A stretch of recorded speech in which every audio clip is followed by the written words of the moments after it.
Good evening, everyone. This is Alan of Sound Speeds, and we are here yet again doing another live stream. I just cannot get enough of sitting here in front of the machine doing a talk to whoever in the world is out there listening.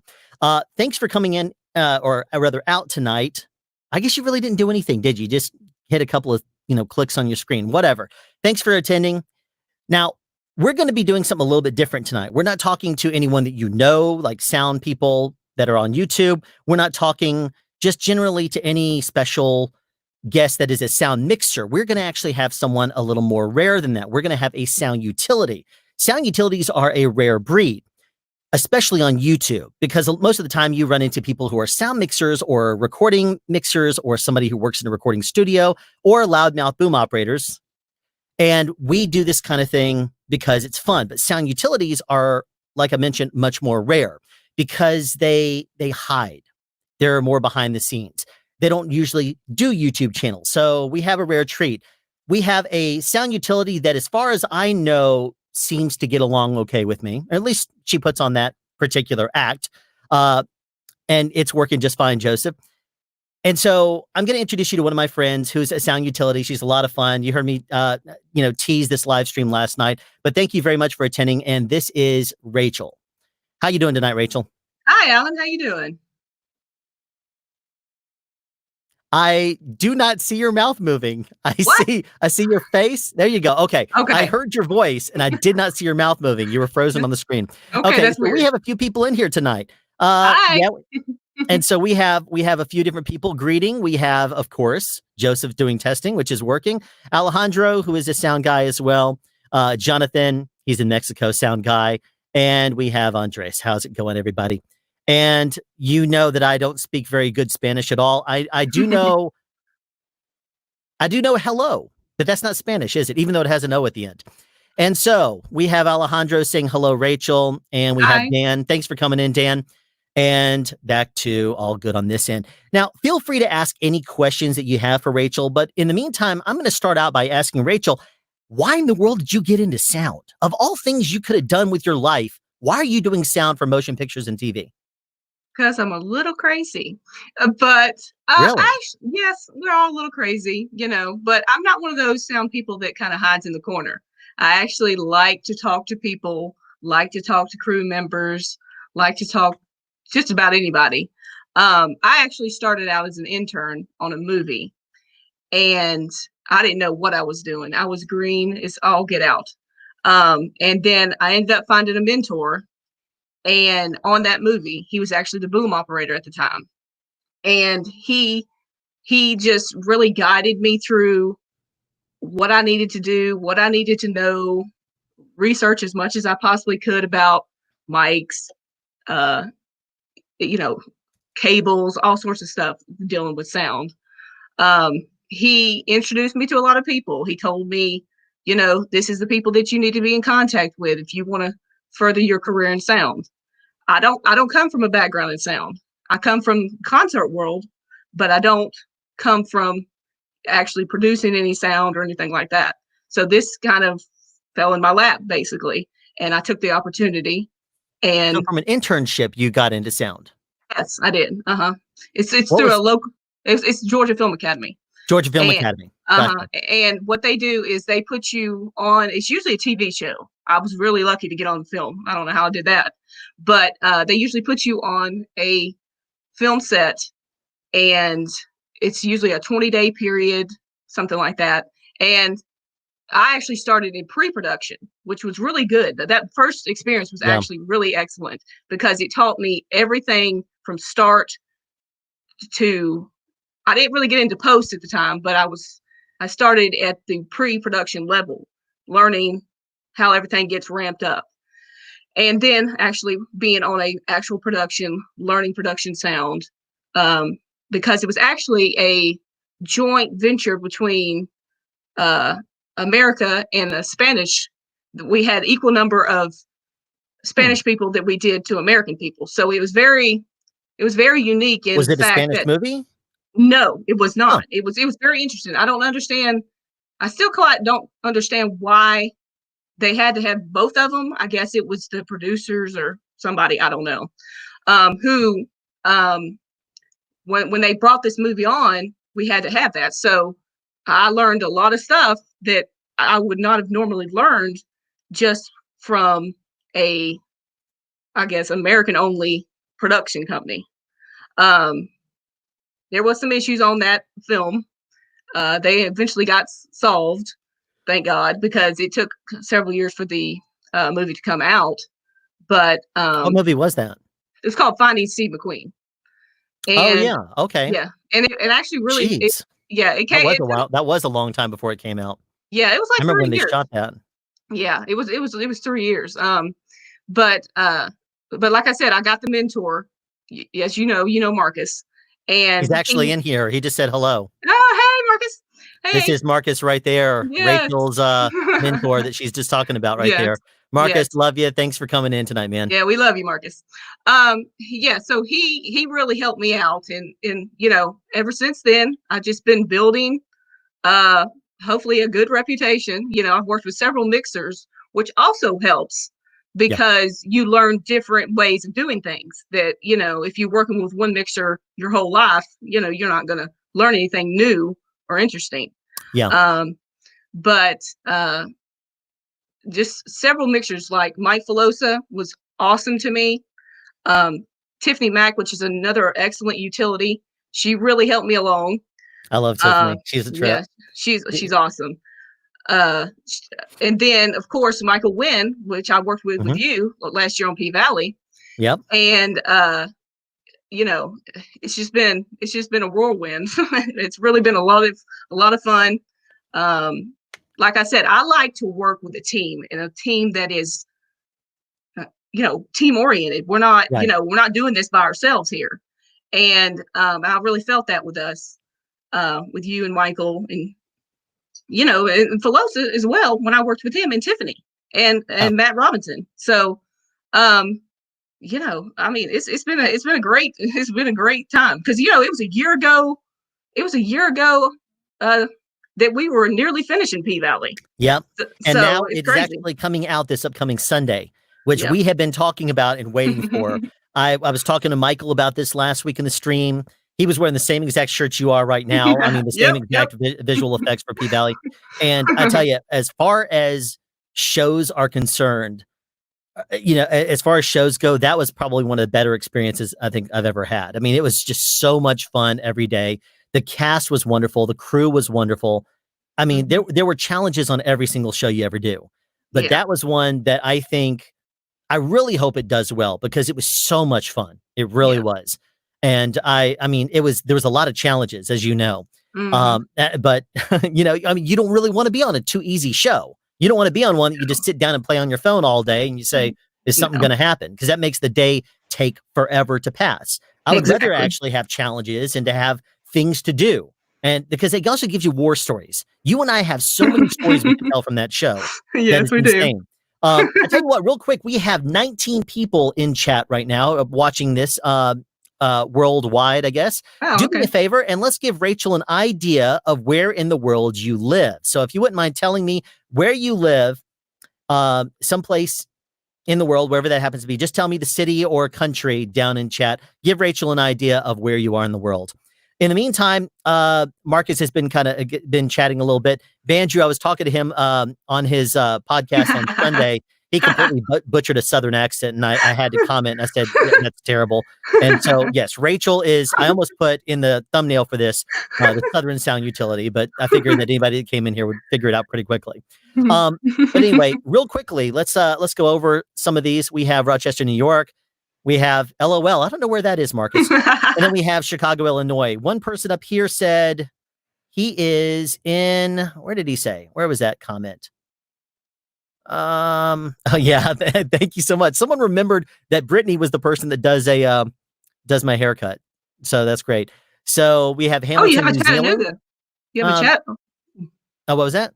Sorry, you have Chattanooga, Tennessee. Sorry. Yep, Chattanooga, Tennessee. We have Winston-Salem, North Carolina, Warsaw, Columbia.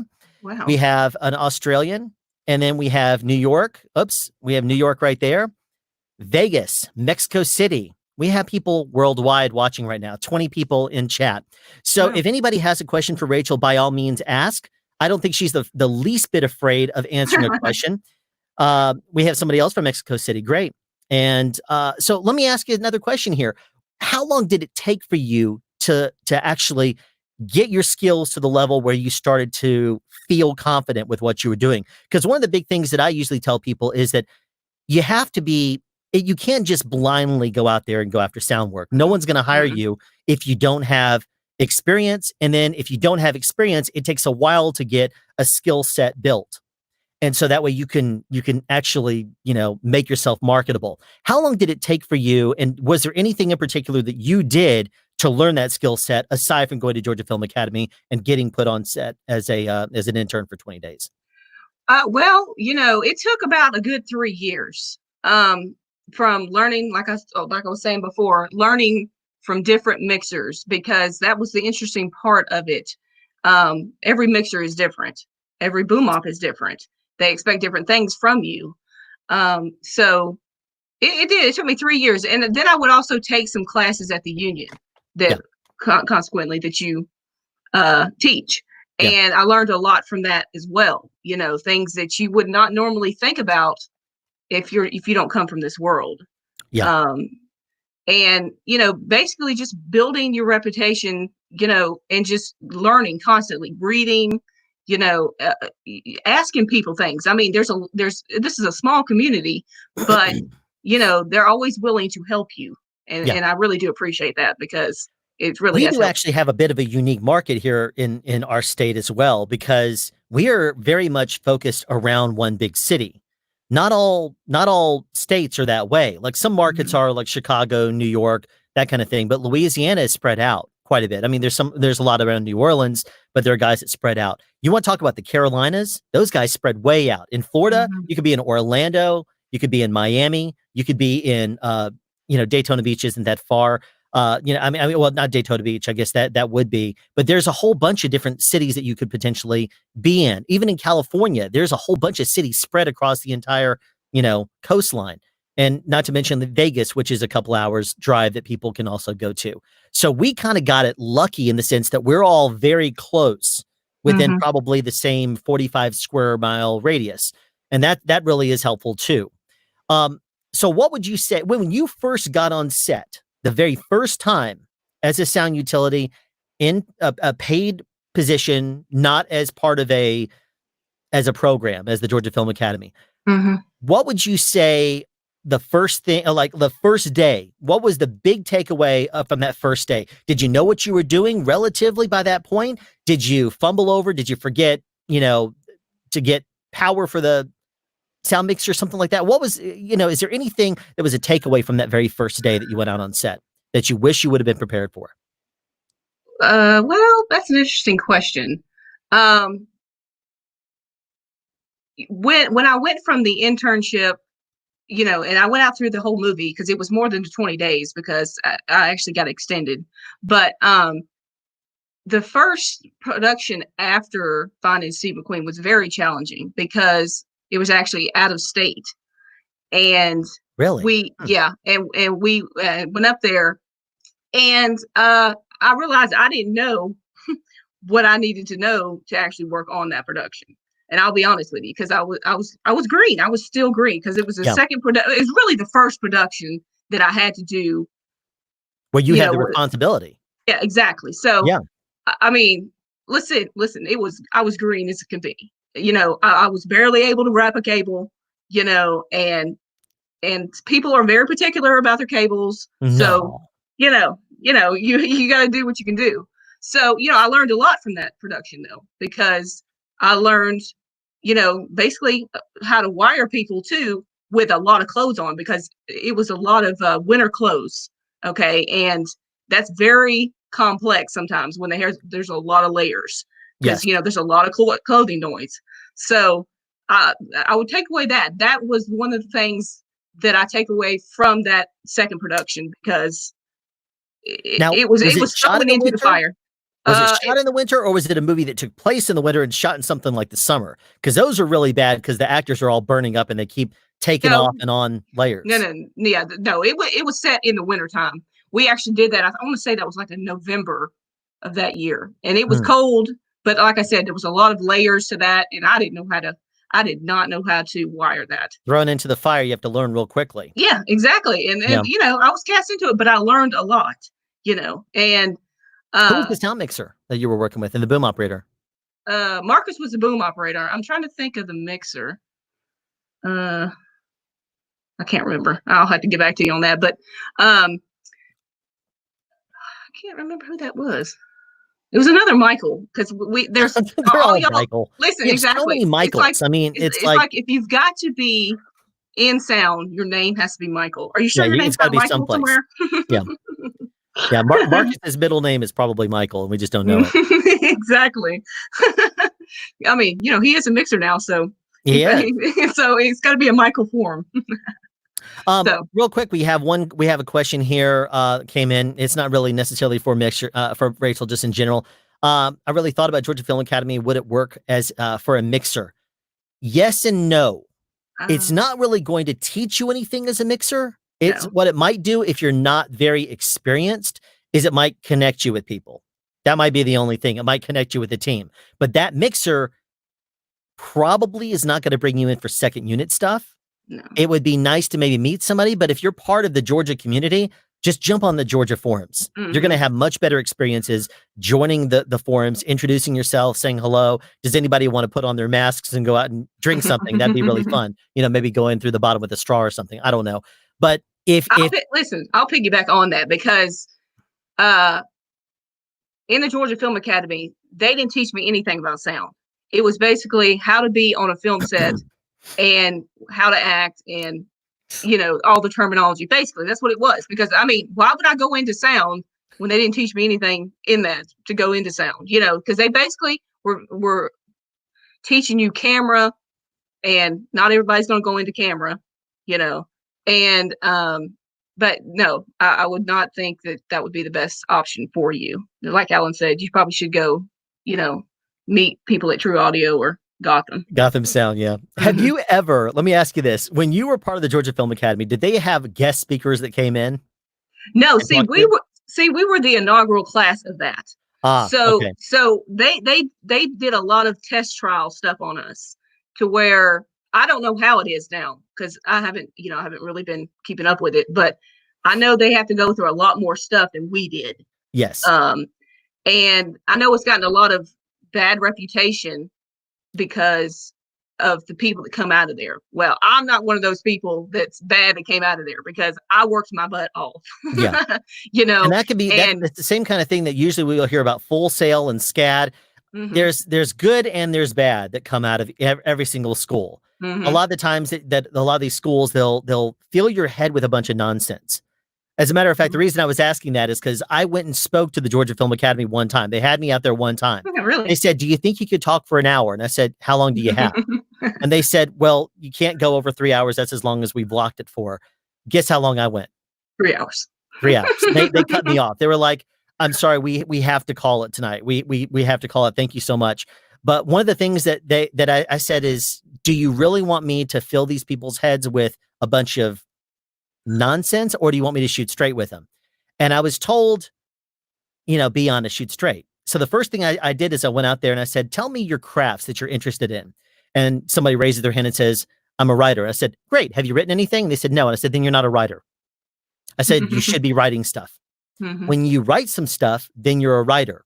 And then I went into it from there and I said, if you, for example, write even short stories, and someone says, "I like you, but I'm not really interested in your treatment for a sci-fi film. Do you have anything else that's maybe drama?" "Yes, I do. Let me send you a couple of drama things. These are shorts, but at least they're there." And so I gave advice like that. If someone was saying, "I want to be in, a camera person," I'm like, "Do you shoot stuff? Then why aren't you? You should be out there shooting things. You should be volunteering. If you want to do this for a living, do you want me to just tell you that, oh, great, I support you?" No. You got to get out there and kick butt. You got to go for it. So when you're telling me you got to go for it, that's a good thing. And I, as I mentioned, I've worked with you before, so I know you don't just sit around twiddling your thumbs. You work your butt off, and that's awesome. And that's really something that in sound, you've heard me say this many times before in the classes that I teach. Sound is not a department that you can say, "Yeah, I think I might dabble in sound and maybe grip and maybe do a couple other things." If there's other departments you're interested in, forget sound right there. Mhm. because you're not going to make it in sound if you Mhm. are just thinking about dabbling in it. You got to Mhm. commit Yes. because it is extremely competitive. And even then, it takes a while to get yourself to a point where you're going to start getting calls. How long would you say it took you to start getting calls, not just for day playing? I mean, you could mention day playing too after Georgia Film Academy, but how long Mhm. did it take you in day playing before you got your first real show? It was like 2.5 years. Yeah. It was about 2.5 years. And without, I mean, that was after a lot of day playing. Um, Yeah. so I mean, yeah, 2.5 years. I didn't know, what I needed to know apparently, and you have to have somebody give you a chance too. That's the thing. It's hard to show your skills when you're just day playing. And um, I was lucky That is that true. Michael Wynn actually gave me a chance for a full time show.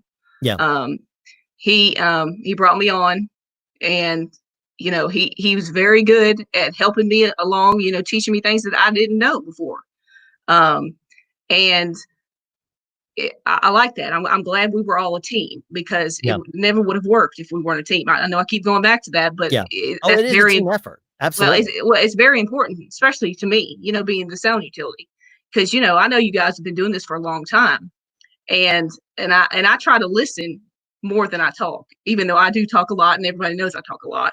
But I do listen because you know what you're doing, and At you least taught I me how to pretend to on boom. YouTube.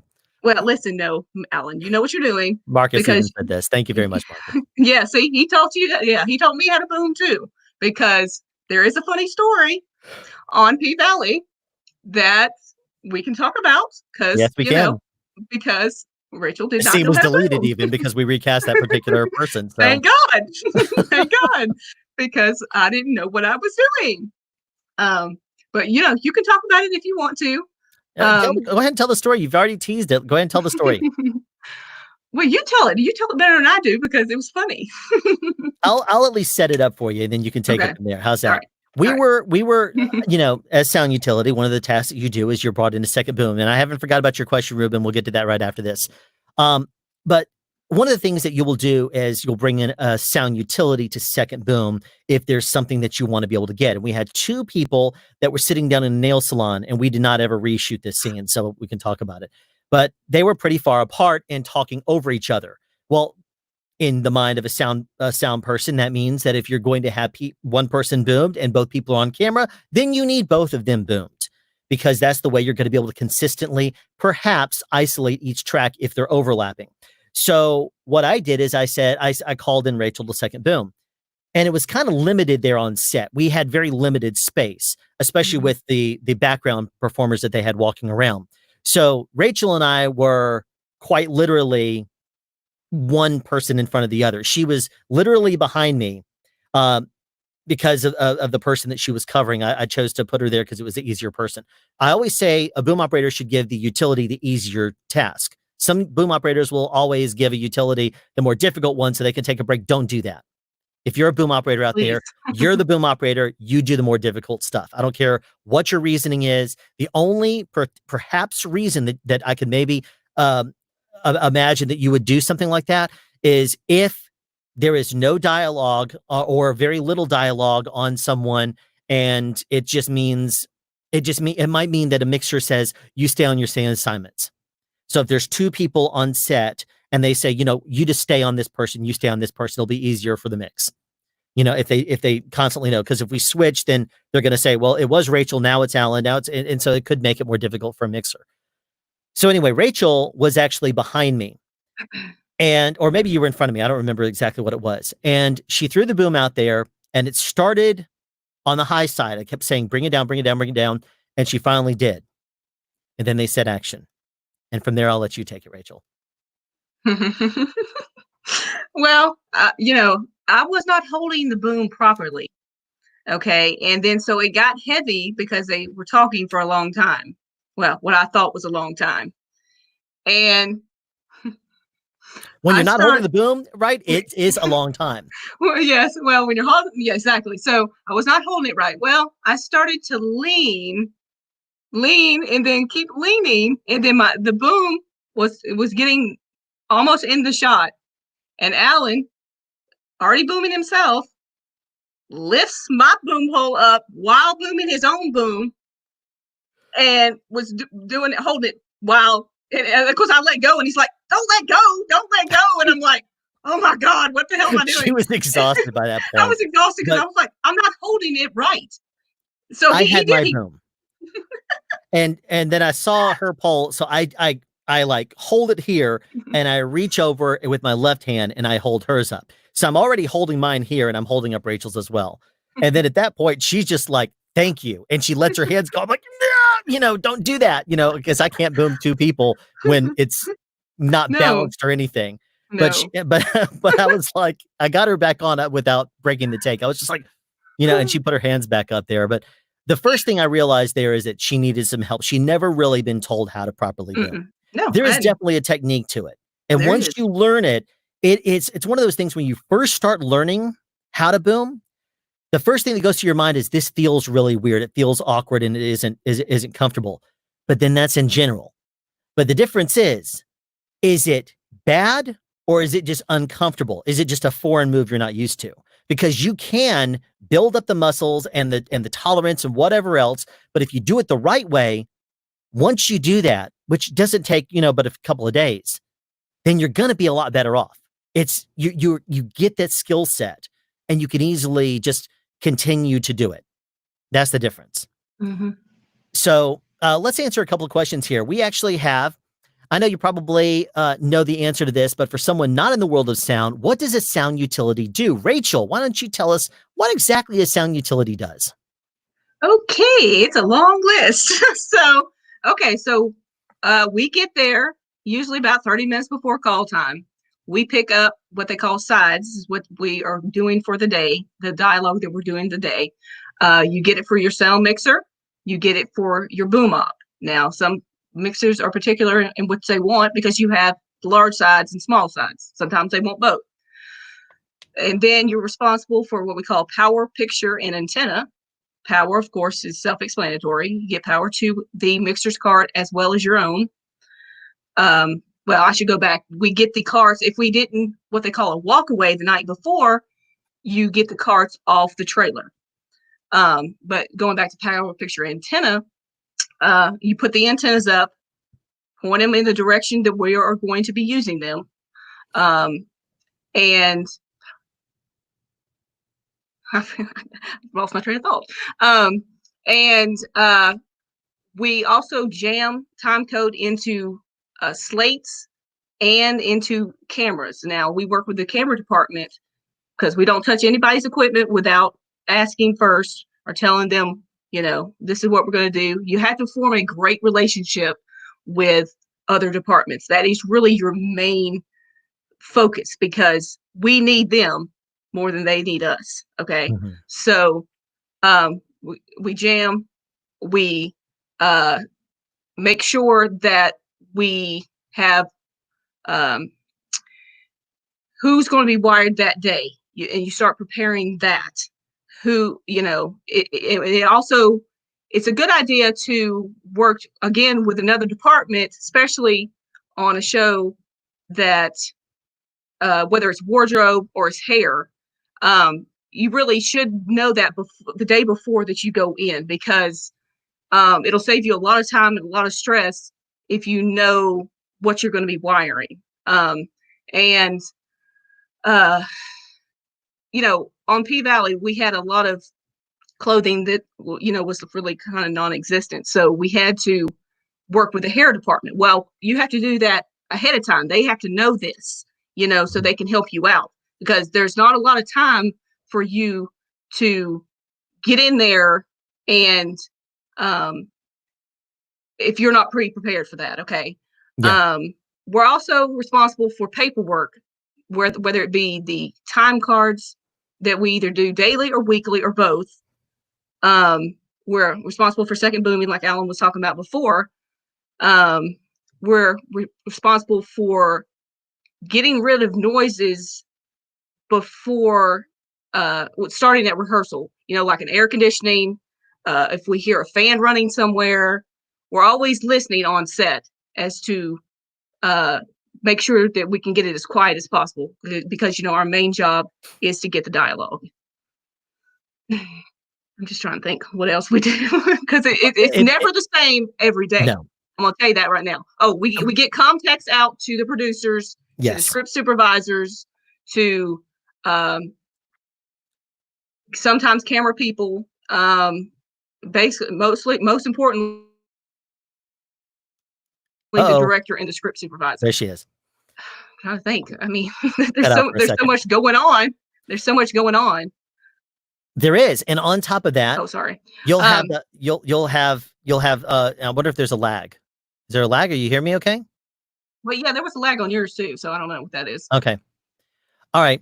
But there's a whole lot of tasks, and on top of all that stuff, while you're doing your normal job, sound mixer or boom operator may say, "Get me some food that's at Crafty." You may also in the middle of the day have to reorder supplies. So you have to keep an Oh accurate yeah. inventory of how many batteries you have and that kind of thing. In addition to your timesheets, which by the way, I put a video in the chat log on the right-hand side to a video explaining how time cards are done in the film industry and the very weird way that it's done. Um, if you want to talk about what a utility does, it's probably easier to discuss what they don't do. The Hmm. reason why is a utility will have to step into the chair and mix if a sound mixer has to step out to take a phone call or to line up the next job. If the boom operator says, my stomach's killing me here, I've been on set for 5 hours, I need to go to the restroom, can you cover me? You'll pop in there and you'll cover it. That's in addition to all the responsibilities that you have. So a sound utility is actually an extremely versatile position. And it's funny that that is considered the entry level position into the department. Hmm. Hmm. There really is no entry level position into the production Mm-mm. sound department. And that basically explains it right there. The sound utility is technically the third, but not really, because you have to have skill sets for being a boom operator and a sound utility. I'm sorry, and a sound mixer in addition to doing all the other tasks. So Mhm. there's a lot of skills you have to have out of the gate, which is very interesting. Um, and then Marcus says it's a real challenge to internalize all the different preferences of each mixer and team. This kind of Mhm. goes back to what was said a few moments ago. And that's Mhm. exactly right, because you do have to understand also a wonderful utility that was now boom operator in town. One of the things that Matt Derber used to always say is he knows how sound people love to eat. So he would always learn your allergies, your food allergies Mhm. on day one and your preferences. So if you like to have room temperature waters, you like to have cold waters, you drink a LaCroix after lunch, you have a Dr. Pepper in the morning, whatever it happens to be, how you take your coffee, when you like that to be, how that, all those different preferences on top of everything else you're doing, sometimes grabbing food and drinks and stuff like that is part of those too, because if you don't get it when you can, then it's going to vanish real quick, off And of the crafty. we have to get your Zip Fizz too. We gotta put that in there. Yes.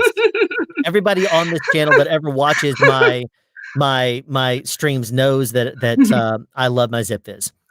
Did you Um, order some? Did you order some? I of course I did. Of course I did. As a matter You of fact, mean you mean you mean Nick we're didn't gonna have we're it gonna be all? doing. I'm sorry.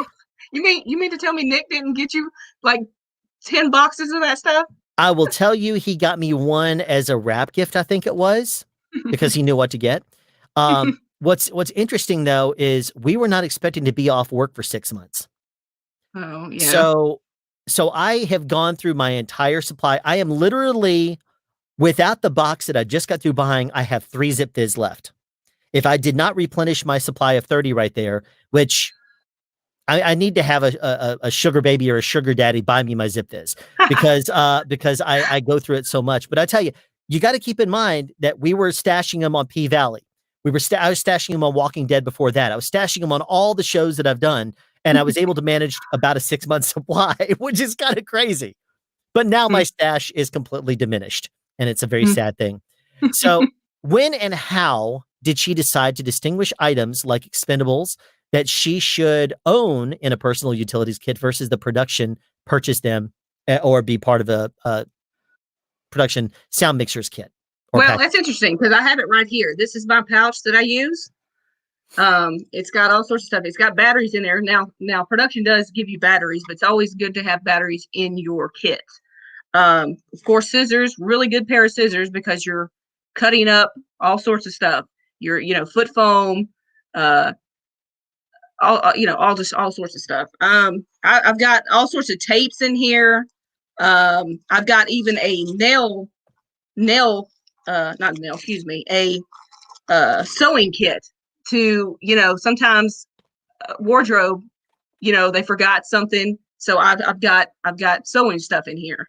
Um, this really helps because you don't want to always be going back to your cart, because you're running all over set all the time, whether it's, to change a mic that's fallen, or if you're trying to change a battery in a transmitter. You want to have all your stuff with you at all times. Yes.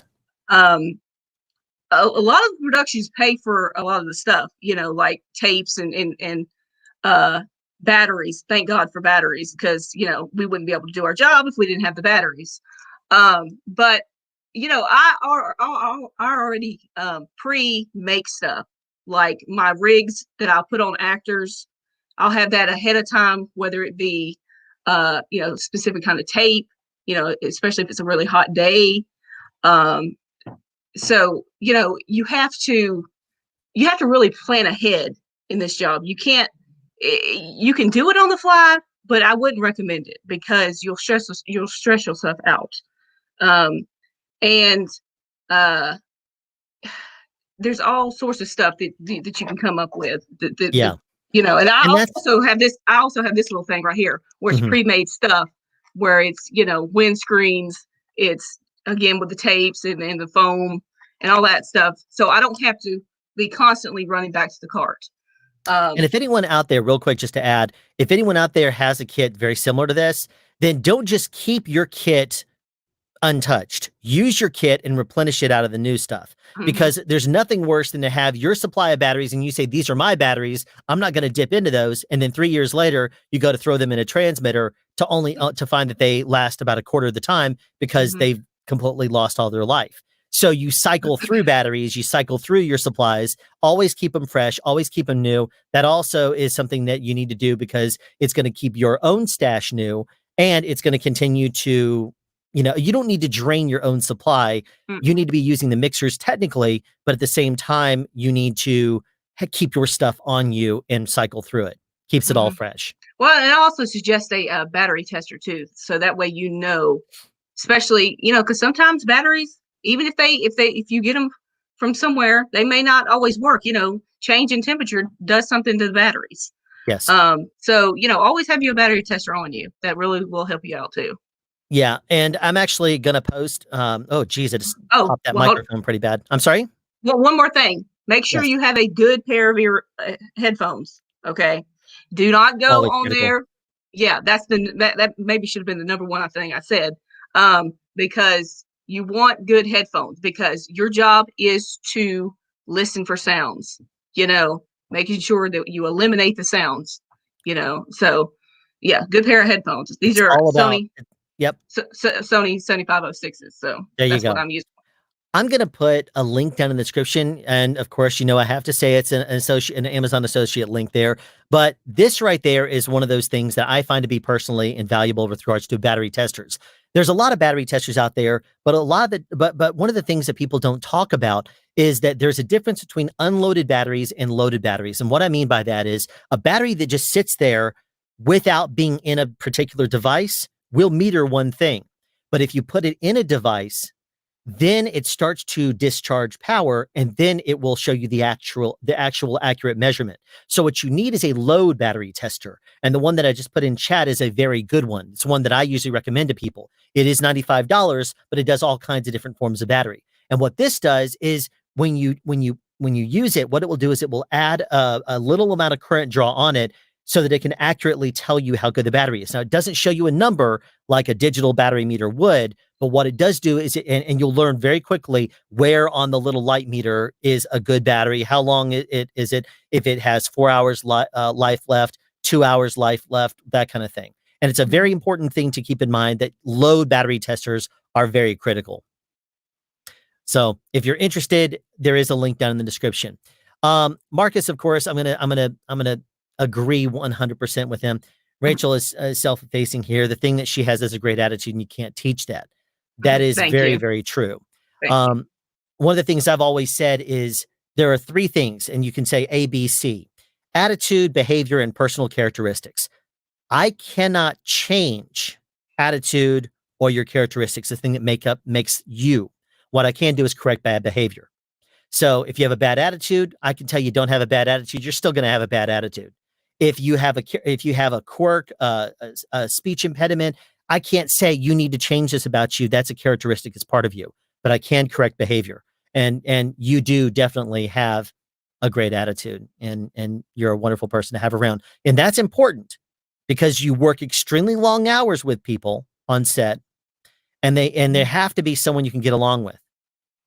Because you're not going to spend over half a day with someone and then this person drives me crazy. There have been people that I've worked with before and I've said to the mixer, this ain't going to work. This is not going to work. And we've had to find someone else. Well, So, again, it goes back to that team. If you're not a team, it's not going to work. You know, it's really not going to work. Because I've been on some crews that you're just not going to gel. You just know that. I Yeah. mean, you fight through it, but it's very hard. And who wants to work like that? Seriously. Yeah, that is absolutely true. I'm looking to see if there's any questions in here. Okay, here's a good one. Let's talk about putting your hands on actors regarding wiring. I'll start it off. You as a sound utility have the task of getting into an actor's personal space. You have to get very intimate to put a microphone hidden underneath wardrobe. How do you do that? Well, first I approach them, and I introduce myself, tell them who I am and what I'm there to do. I go over specifically what I need to do, and tell them exactly what I'm going to do. And they're usually like, okay, yeah, I've done this, before. I'm fine with it. You just want to make them feel as comfortable as possible. I cannot stress that enough because, if you're, anything like the rest of us, you don't want people coming up to you abruptly, and saying, oh, I got to wire you. I got to wire you. Nobody's going to let you do that.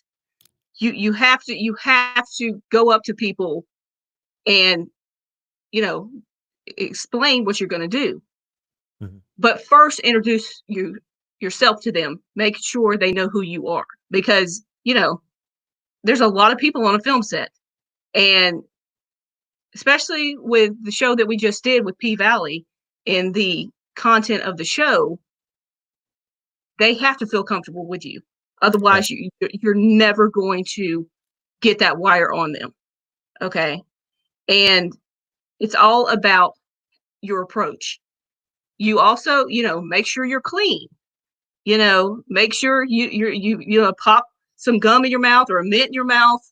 You may not think that there's anything wrong, but make sure that you have fresh breath, when you're approaching people, because people can tell if there's something going on. But it's all in your approach. And I was fortunate to work with some really great actors who did feel comfortable with me. Thank God. Yeah, they were really awesome. Yes. And so were there challenges you had on P-Valley, which if anyone's just joining us, P-Valley is a show that we shot last year, and it's premiering this upcoming Sunday on Starz, so you can start watching the show. It takes place in a Mississippi strip club, and the characters are a trip.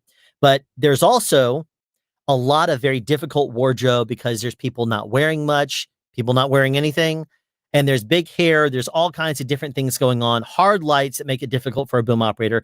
Shadows all over the place. People all over the place that are clip-clopping in their heels and shoes. So you have to fix that too.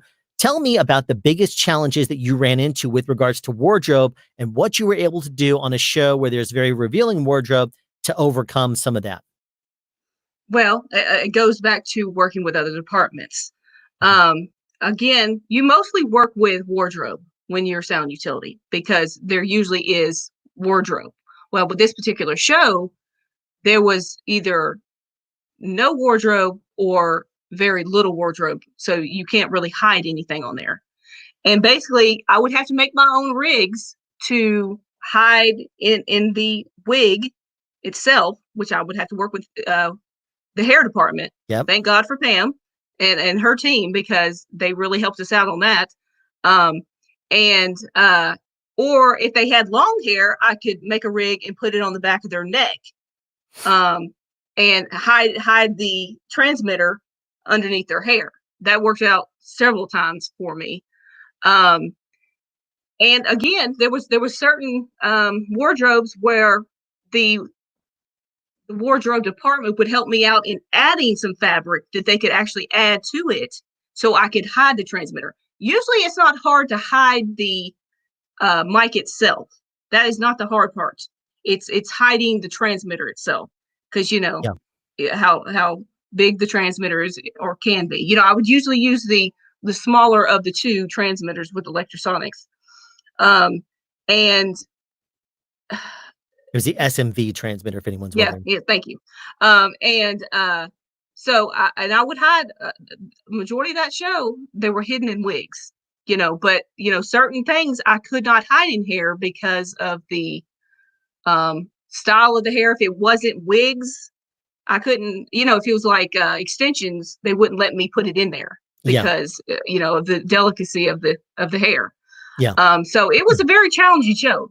It was very, very challenging show. And But sometimes they just tease the hair and mhm, make it big and puffy, and you couldn't get mhm. anything there. Yeah, no, I mean, it But was very it was very what difficult, but again, it was working with other departments, and you have to form a relationship with all these departments.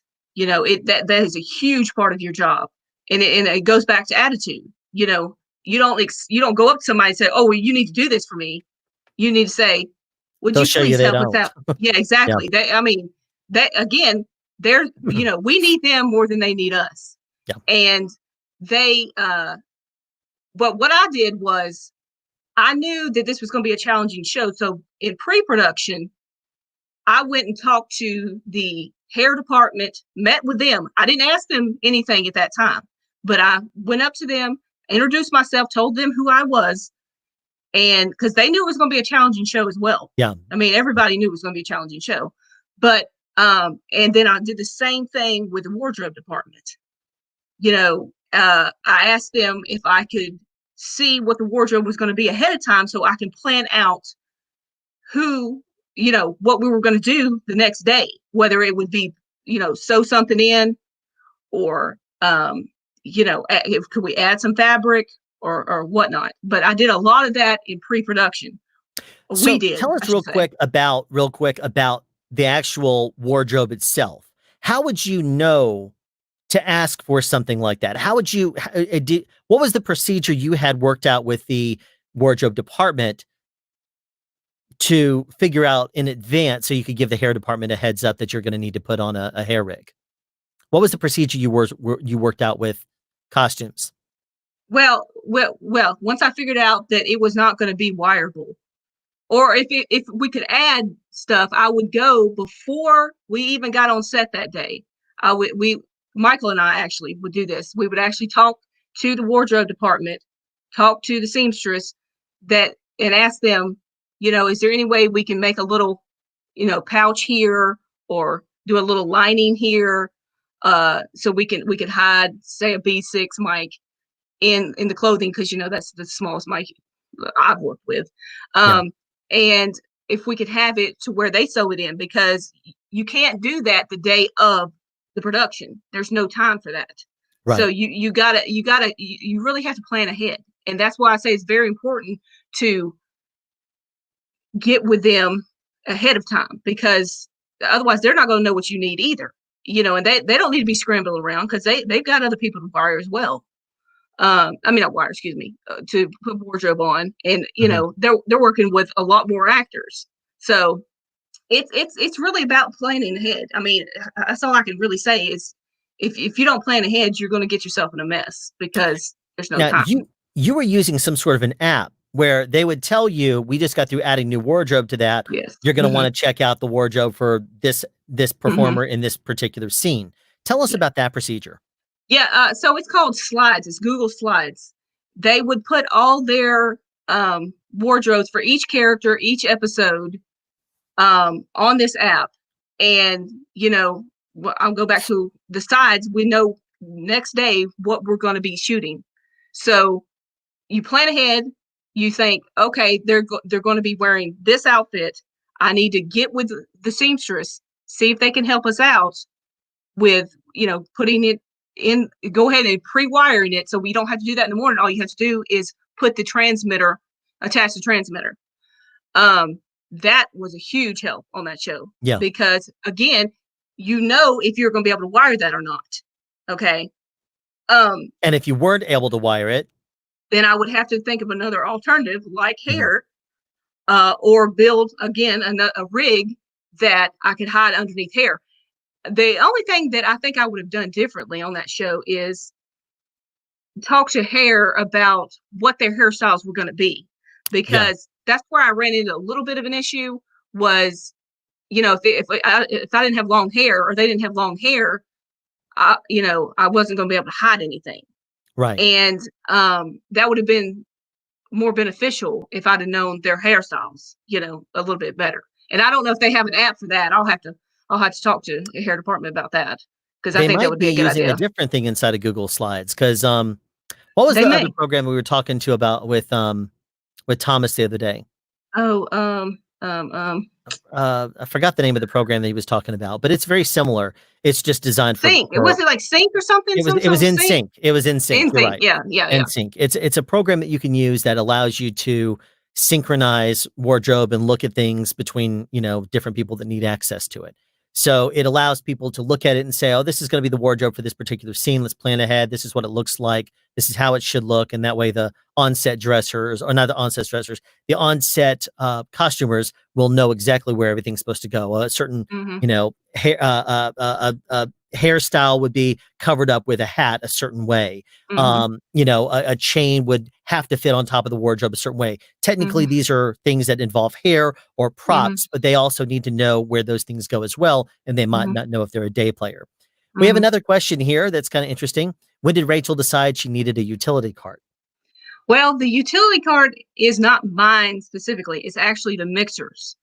They provide that, you have all your Comtex, you have all the transmitters, you have all the lavs, you have all the expendables on that cart.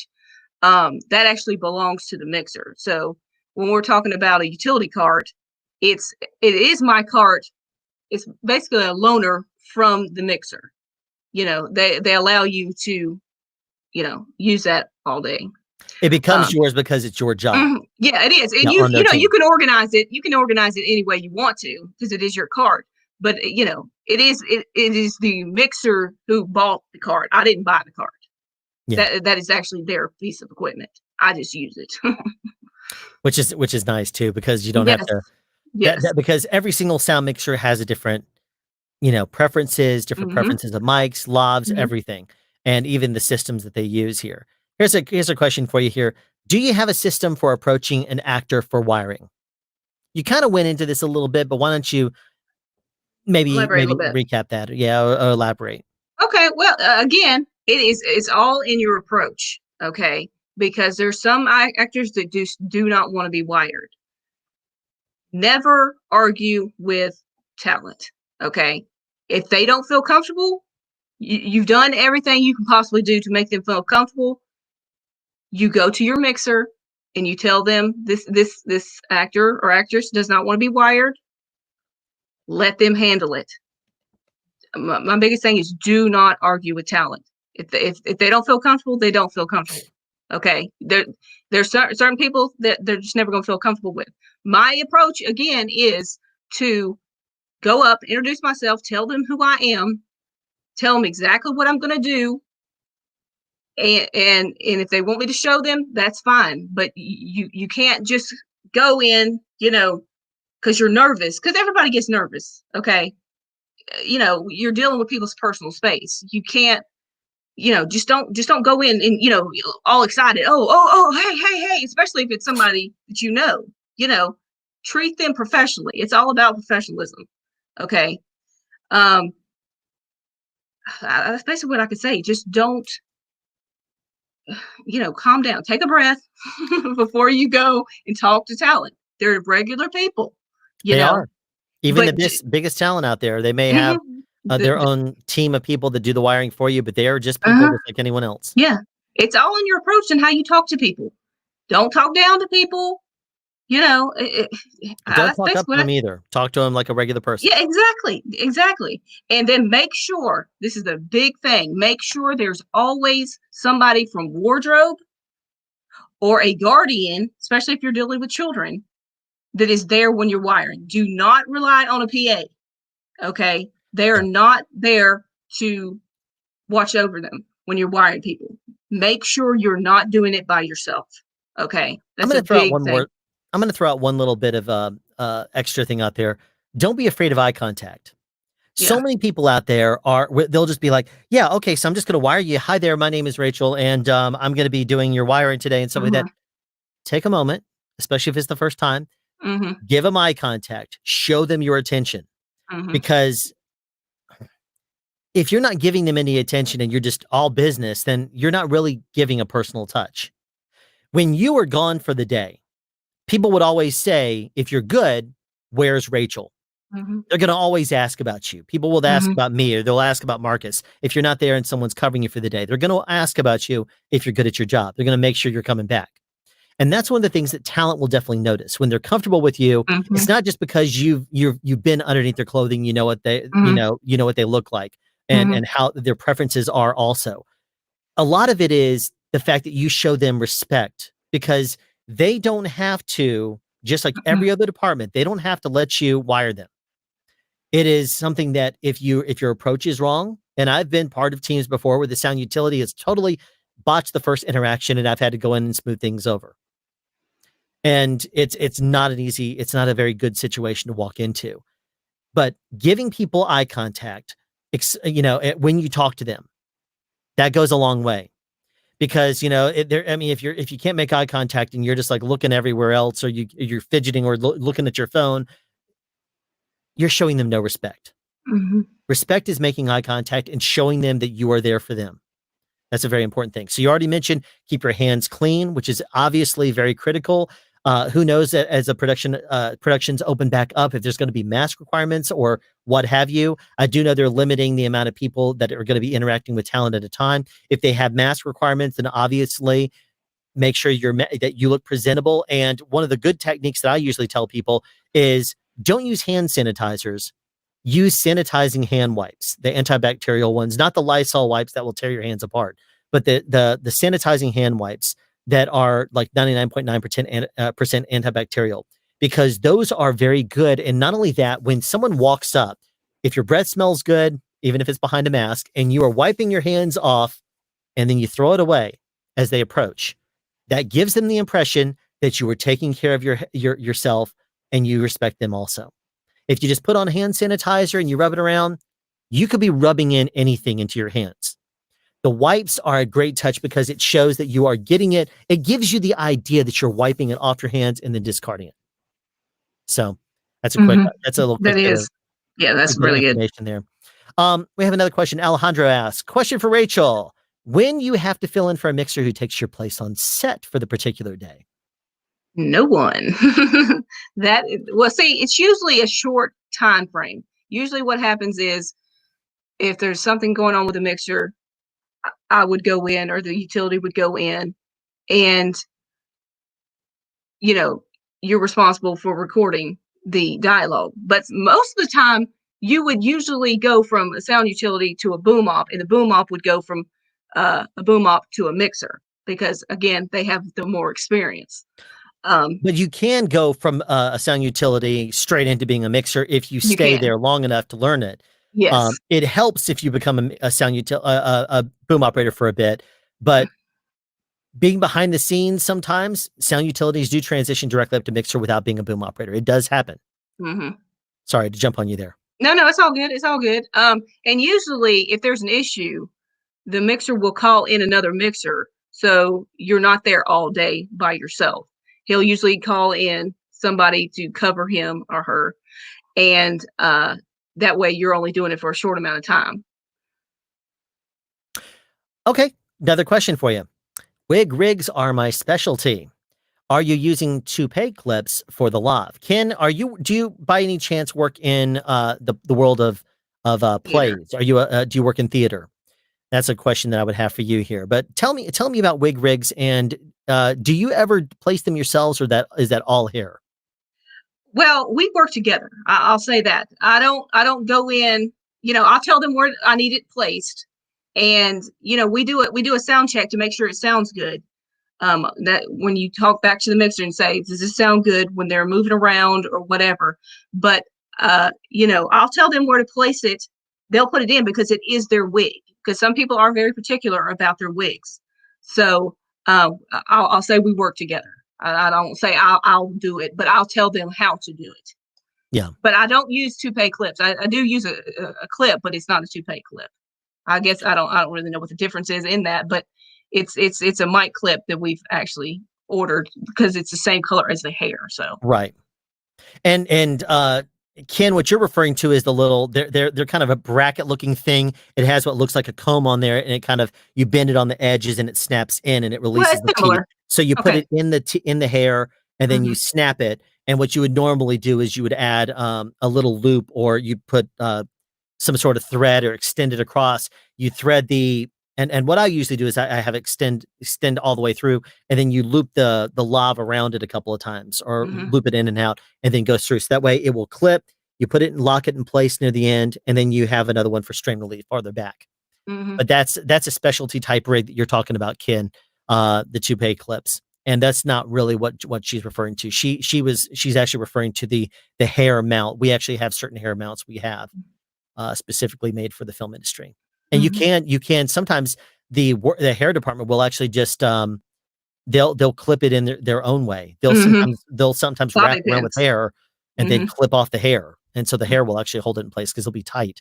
Hmm. On P Valley, it's funny. We'd have all these girls up on the poles flipping around their hair and doing just stuff all over. Hmm. We were like thinking at any time their wigs are going to be flying off, but they never did. Never once. They're that good at their job with their hair. Hmm. How does a show keep crew? Now, this is something we both talk about, Rachel. How does a show keep a crew season after season when no one knows if there will be a second season? And without the same crew, how do you keep a show's character?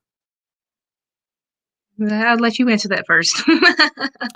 Well, it's not really whether the show is going to keep a crew season to season. They'll usually, when a show comes back for a second season, the directors of photography are usually going to be called first. The production designer, people that are above the line will usually be involved. They'll usually call people by looking at the previous call sheets or the crew list, and they'll call the department heads and see if they're interested and willing to come back if they liked them and they had no issues with them.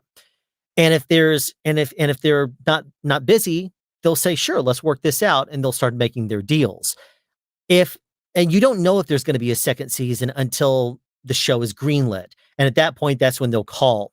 So you don't necessarily know if the show's going to come back with the same crew or not. There are certain people that are responsible for certain things, like the look of the show. That would be the director of photography, and other crafts too. Production designer is a big one.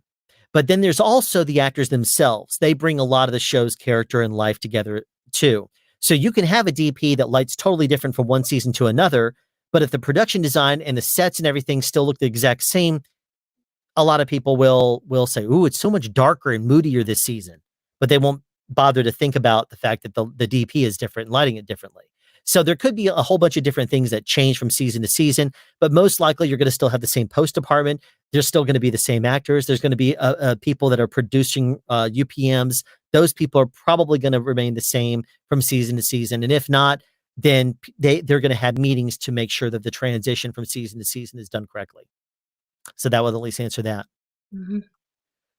Here's a question for you, Dan. Do you try to sell the talent on the benefits of wiring them? So if you have any Yes. resistance from an actor or Hmm. actress, Yes. what would you say in order to sell it on them?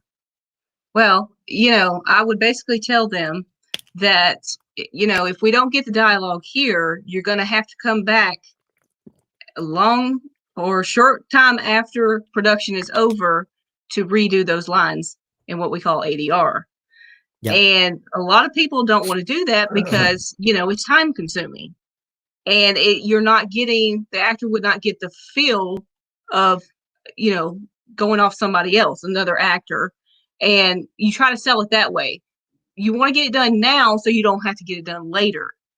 And now some people won't do it. I mean, no matter how much you try, but you can just sell it on the fact that it's a time thing and a getting into the character um, plan, you know, because you're never going to have the same feelings that you have when you're acting. I'm sure because when you go in a booth, you're not opposite anybody. You know, you're not Right. playing off them. So I would sell it that way, and I've really not had anybody uh so far not willing to be wired. Mhm. Now, for a specific reason, yes, but then again, I would talk to the mixer, and the mixer would talk to the director. The director would talk to the actor, and usually it gets solved that way. Um, but again, you don't argue with them. You know, you can do what you can do. You can tell them, you know, this will work and this will benefit them. But some people will not do it, and you know, there's no use of getting upset over it. You know, you've done your job, and you know, you just do that. So. In case anyone's curious out there, ADR is automated dialogue replacement. And what that is if you perhaps recorded in a very noisy environment or your lav is complete garbage and you didn't have them on a boom mic, what ADR allows the production to do is to bring the actors into a controlled booth where they'll usually wear some sort of a lav that would be used by the production sound mixer. So they'll want to know what lav was the person wearing during the scene. And then they'll put hopefully a matching microphone on them in the studio, record them saying the lines while listening on headphones to give them an idea and to get back into their performance. They can see themselves on screen. They can hear how they delivered the line, and then they'll say it in a controlled environment.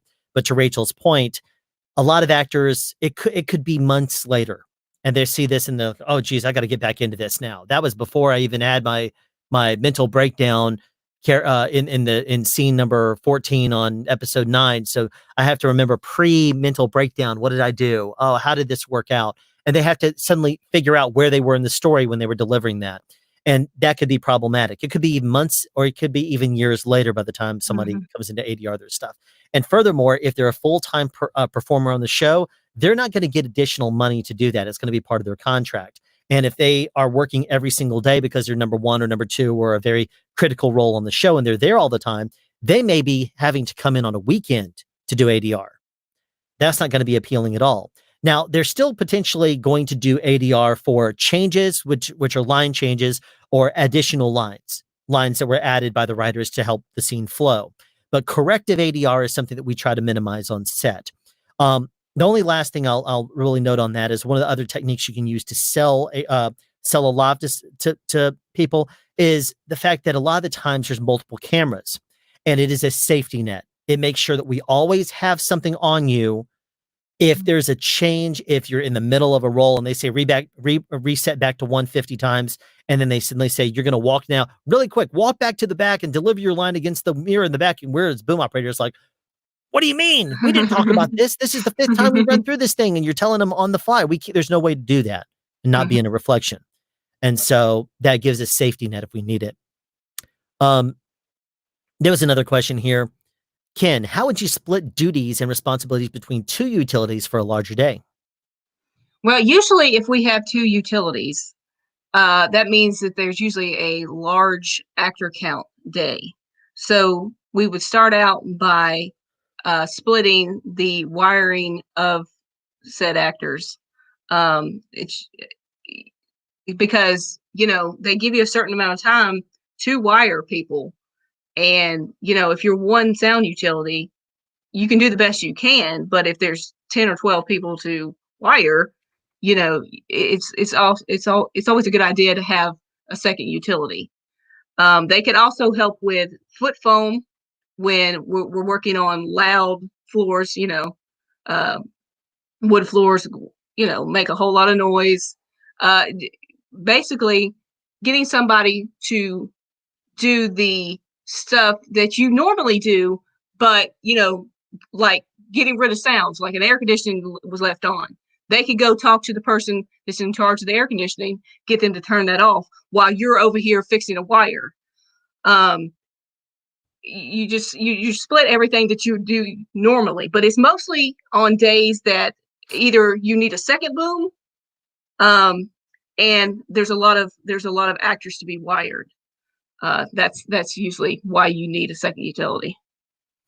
Yeah, and the big days are the big ones. It takes the busy work off of a utility so they can concentrate on what they need to be doing. Um, even if that's run and shut down those noises, I'm too busy right now. Or Mm, it could be that it could be that the utility is going to be doing a lot of booming that day, and so you're brought in. It could be one of a bunch of different things. Now, real mhm, quick, Ken, I'm putting a link down there. This is one of the hide a mic. You asked, and I'll put this out there. This is very similar to the toupee clip that you're talking about, and that was what I was able to find real quick. That's very similar to what you're discussing right there. And this is a hide a mic clip, but we normally I'll make those out of toupee clips. I'll usually actually put a rubber band around them. So if you're looking in the chat right there, you can see that the link I just posted.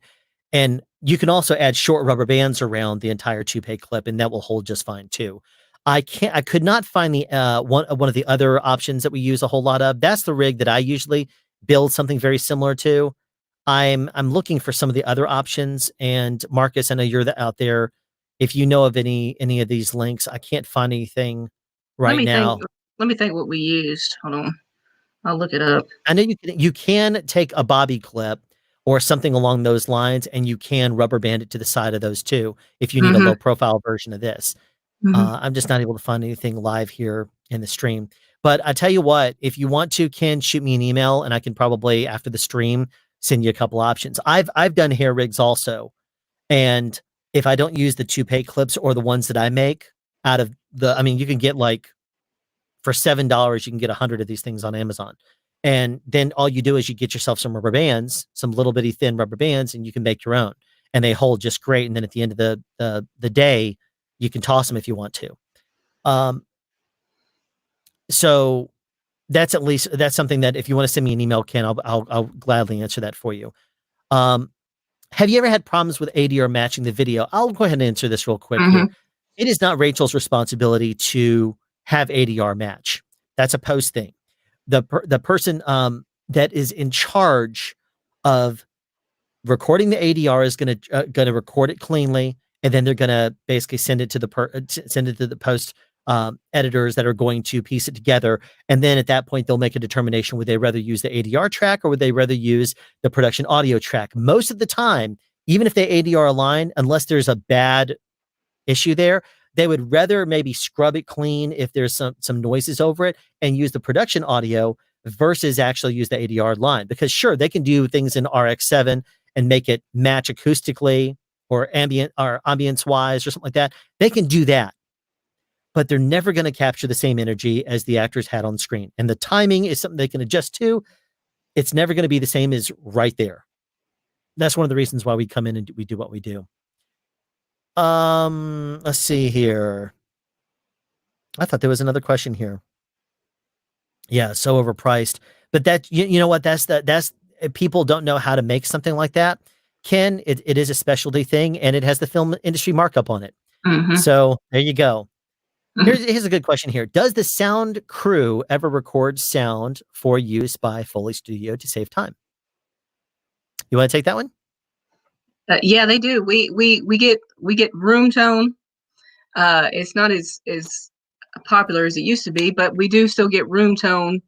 Um, we get, of course, sometimes we get footsteps, and even though we don't want to get footsteps because they can sometimes go over the dialogue, you could get all sorts of noises. So yeah, we do that sometimes, but it's not. We don't. From my experience, we haven't got a lot of that except for those things that I talked about. Usually what we'll do is if it's something that's going to be on camera, if we don't think that we have that sound, we'll ask for it. And that would Hmm. normally be I mean, if we somehow feel that we need to get footsteps because there's someone walking and we want to have a good solid echoey type walking footstep type sound because someone walks and it needs to be dead quiet and it's a wide shot and they're going to be for whatever reason creatively using a close-up shot of the footsteps, that could be Foley, but if we can get that, we'll say, can we just have the actress walk and we'll have a boom operator walking behind with the boom literally on the side of their foot as they walk. things like that. We'll get a lot of that kind of stuff on the fly. If somebody takes something and throws it and it hits the ground, we'll obviously point a boom at that or put a microphone where it lands, something along those lines. We'll get reference audio that they can choose to use or not to. It's their choice in the post. I'll go ahead and this is a good comment from Marcus. Once hair trusts you, a lot of times you just do it real quick while they stand by. Again, all about ambassador to other departments, and that's exactly right. Yeah. A lot of the times, it's not just the actors that have to become familiar with you. Like Rachel said before, when you approach a camera person and to make a camera setting, sometimes they'll want to make sure that you're not going to hit format, or I'm going to suddenly what does this ISO do? I'm going to just change that setting. What is this f-stop thing? I don't care about this, and start. They just want to make sure you're not going to mess anything up. That's the main thing. Once they know that you know how to navigate the menu, most of the time they'll say, "You do it. I don't care." And if you're doing a long show over the course of months and you've been there every single day and they know where it is, they might say, "You know what? I trust you. Go over there and make the changes. And if there's any problems, just let me know." They may say that. Same exact thing will happen with the hair department or even the costume department. Sometimes they'll just say, "I trust you." Once you build up that relationship with them. The big thing is never ever try to pull one over on them. Never try to fool them or be pull something sneaky on them, because that's one of those things that will just completely remove credibility and their ability to want to work with you. If you mess something up when you are putting a lav inside of a tie, for example, you might want to go over there and say, "Hey, can I get somebody over here? I need them to straighten up this tie." Something like that.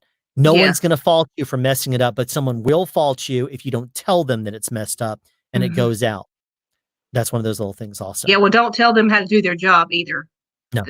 I mean, that's really self-explanatory, but you'd be surprised at how many people tell other people how to do their job. So yeah, that's something, especially as a sound person, big no. They'll tell you how to do your job, and we'll just kind of sit there and smile like, sure, thanks. You're telling me from a visual perspective what you need, but from a sound perspective, you don't know jack.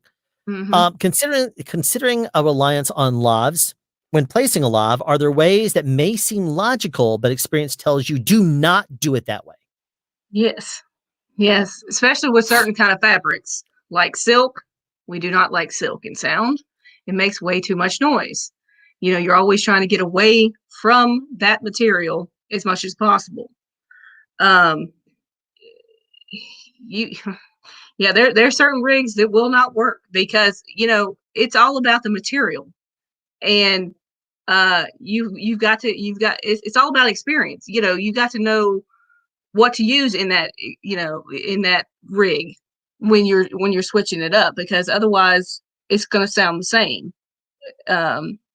I've run into that several times, especially with silk and the sachets that the beauty queens wear. I never have been able to figure out how to wire that without it sounding like garbage. Yeah, the material itself is terrible. Yeah, the material, it all goes back to the material, because if the material's not going to work, you're going to have to figure something else out. Because I had a wardrobe on a movie I did where she had a sachet on, but she also had a lace dress on too. So we had to boom the whole thing basically, because it was loud, it was scratchy. I mean, I was trying to put it everywhere I could possibly put it, and it wasn't working. Sometimes it's just not going to work. I mean, experience will tell you what's going to work, and then you talk to your mixer, and maybe they have an idea. Again, it goes back to the team. Don't be afraid to ask. Hopefully you work with a mixer or a boom op that was willing to jump in and say, "Oh, well, this worked for me. Maybe you should try that." But don't be afraid to ask them, because not everybody knows everything. We all come in this with different experiences. I may find something that Alan didn't know, which is a rare thing, but and vice versa. It's nice when somebody helps you do the job, because again, we're all in this together. Because I mean, our ultimate goal is to get the best sound possible.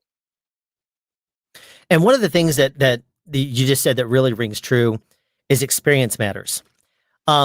For example, if you were to, I've been on shows before where a sound mixer has bought one particular kind of fur that they use as a wind cover for a lav, and they say, "Oh, that's great stuff. I love it." But you touch it and it's synthetic.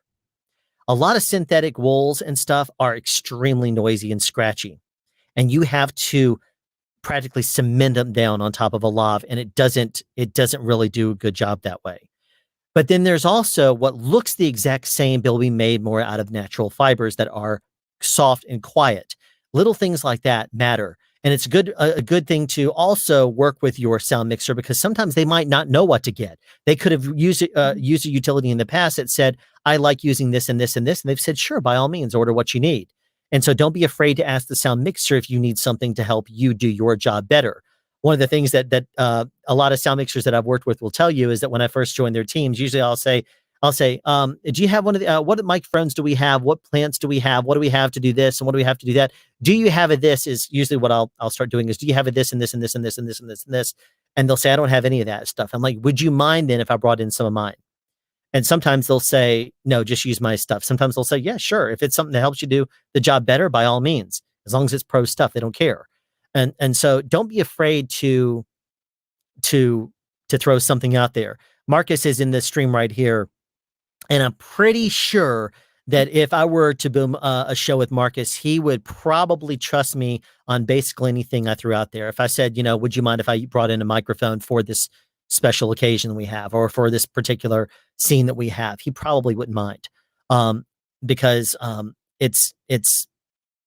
it's probably because there's a relationship you build with your sound mixer also, that they will trust you to do your job. I mean, if as long as you instill that confidence with them. So Ken asks, last question for me: do you Mhm. deal with wireless intercoms? Wireless intercoms. Rachel, Yeah, can you hear just me trying okay? yeah, I can hear you. I didn't know you wanted me to go first. I thought Yeah. Do you you were ever gonna deal take with that. wireless intercoms? We use wireless, we use an IFB to get the information from the mixer, and then what we hear from that's all we use. That's all I've used with y'all is an IFB to get that, so Basically, to answer your question, Ken, we don't normally deal with intercoms. What we will maybe have is a talkback system yeah, where I Rachel will remember. have a microphone connected up to her that she Mhm, can she can turn on to communicate back to me and or the sound mixer. And so, I mean, provided that she's within range and she's not on a trailer on the other side of a brick wall on the yeah, that's true. studio Yeah. wall, one of the things we'll sometimes run into is if I were to say, "Hey, Rachel, grab some carpets," and she may say, "I'm trying to fix this hair rig," I'll say, "Okay," Mhm, and that would mhm, be one of those things that I would know to go out there and do that to bring it in if I want it done. that's true, yeah. There's also times that it's all hands on deck, and I'm going crazy with some stuff and getting lighting adjustments done on set. Rachel's in the process of trying to shut down a noise, and a sound mixer may have to get out of his chair if he wants something done in a timely manner. Very Mhm, rare that that happens, but that has happened before. mhm, So, um, here's another thing from Marcus. Give them the last word. They will love you for it, and your job will be much easier the next day mhm, because they will love you for giving them the last word. mhm, Oh, it's not about egos. mhm, It exactly. definitely to the sound person, it is not about egos. It's about in-game Mhm, results. mhm, And in-game sometimes means you got to seem like you lose in order to win. mhm, But really no one is going to lose if you have a good pro team. mhm. So Marcus, which is a rare thing, so true. Alejandro, I had to work with a polyester and it was a nightmare. My boom op and I had to use a Rycode overcover and it sounded better. Yeah. Oh, okay. Overcovers and advanced overcovers are really great products by Rycode. Um, there's a whole bunch of products now. One of the best ones that I've had for like extreme wind situations is I really love the Piece of Fur by Bumblebee. That is just a brilliant thing. If you're not familiar, Bumblebee makes something called Piece of Fur. I could go and grab it real quick if you wanted to see it. There's various different colors available, and what they are is it is a very, very natural feeling fur that has a back that you can cut at any angle without it unraveling. And so it's woven in such a way where it's not going to completely unravel, but it allows you to make your own wind rigs as you see fit. So if you want to make something that's in a sandwich, or you want to make something thick, or you want to double it over, completely surround the lob, you can do that too. You can use it for plants. You can put it over something as big as a Cub One. You could actually even put it over the end of a microphone if you need a low profile wind rig. It's really cool. Piece of Fur isn't cheap, but it is so worth it. I'm going to place a link if you want to check out A Piece of Fur. It's by Bumblebee, and it is a completely beautiful thing. It's part of what they use in their it's part of what they use in their on the wind protection systems that they make for their microphones. They make things called like the Wind Killer and the Wind Bubble, and they make the Spacer Bubble. And that is one of the options that you have right there, which is just the fur itself that they would normally cover over on some of those systems, and you can make your own wing rigs out of it, which is just awesome. Clearcom. That's what that is talking about. No, we don't ever use Clearcoms. That would be that's more like if you're doing broadcast or something like that.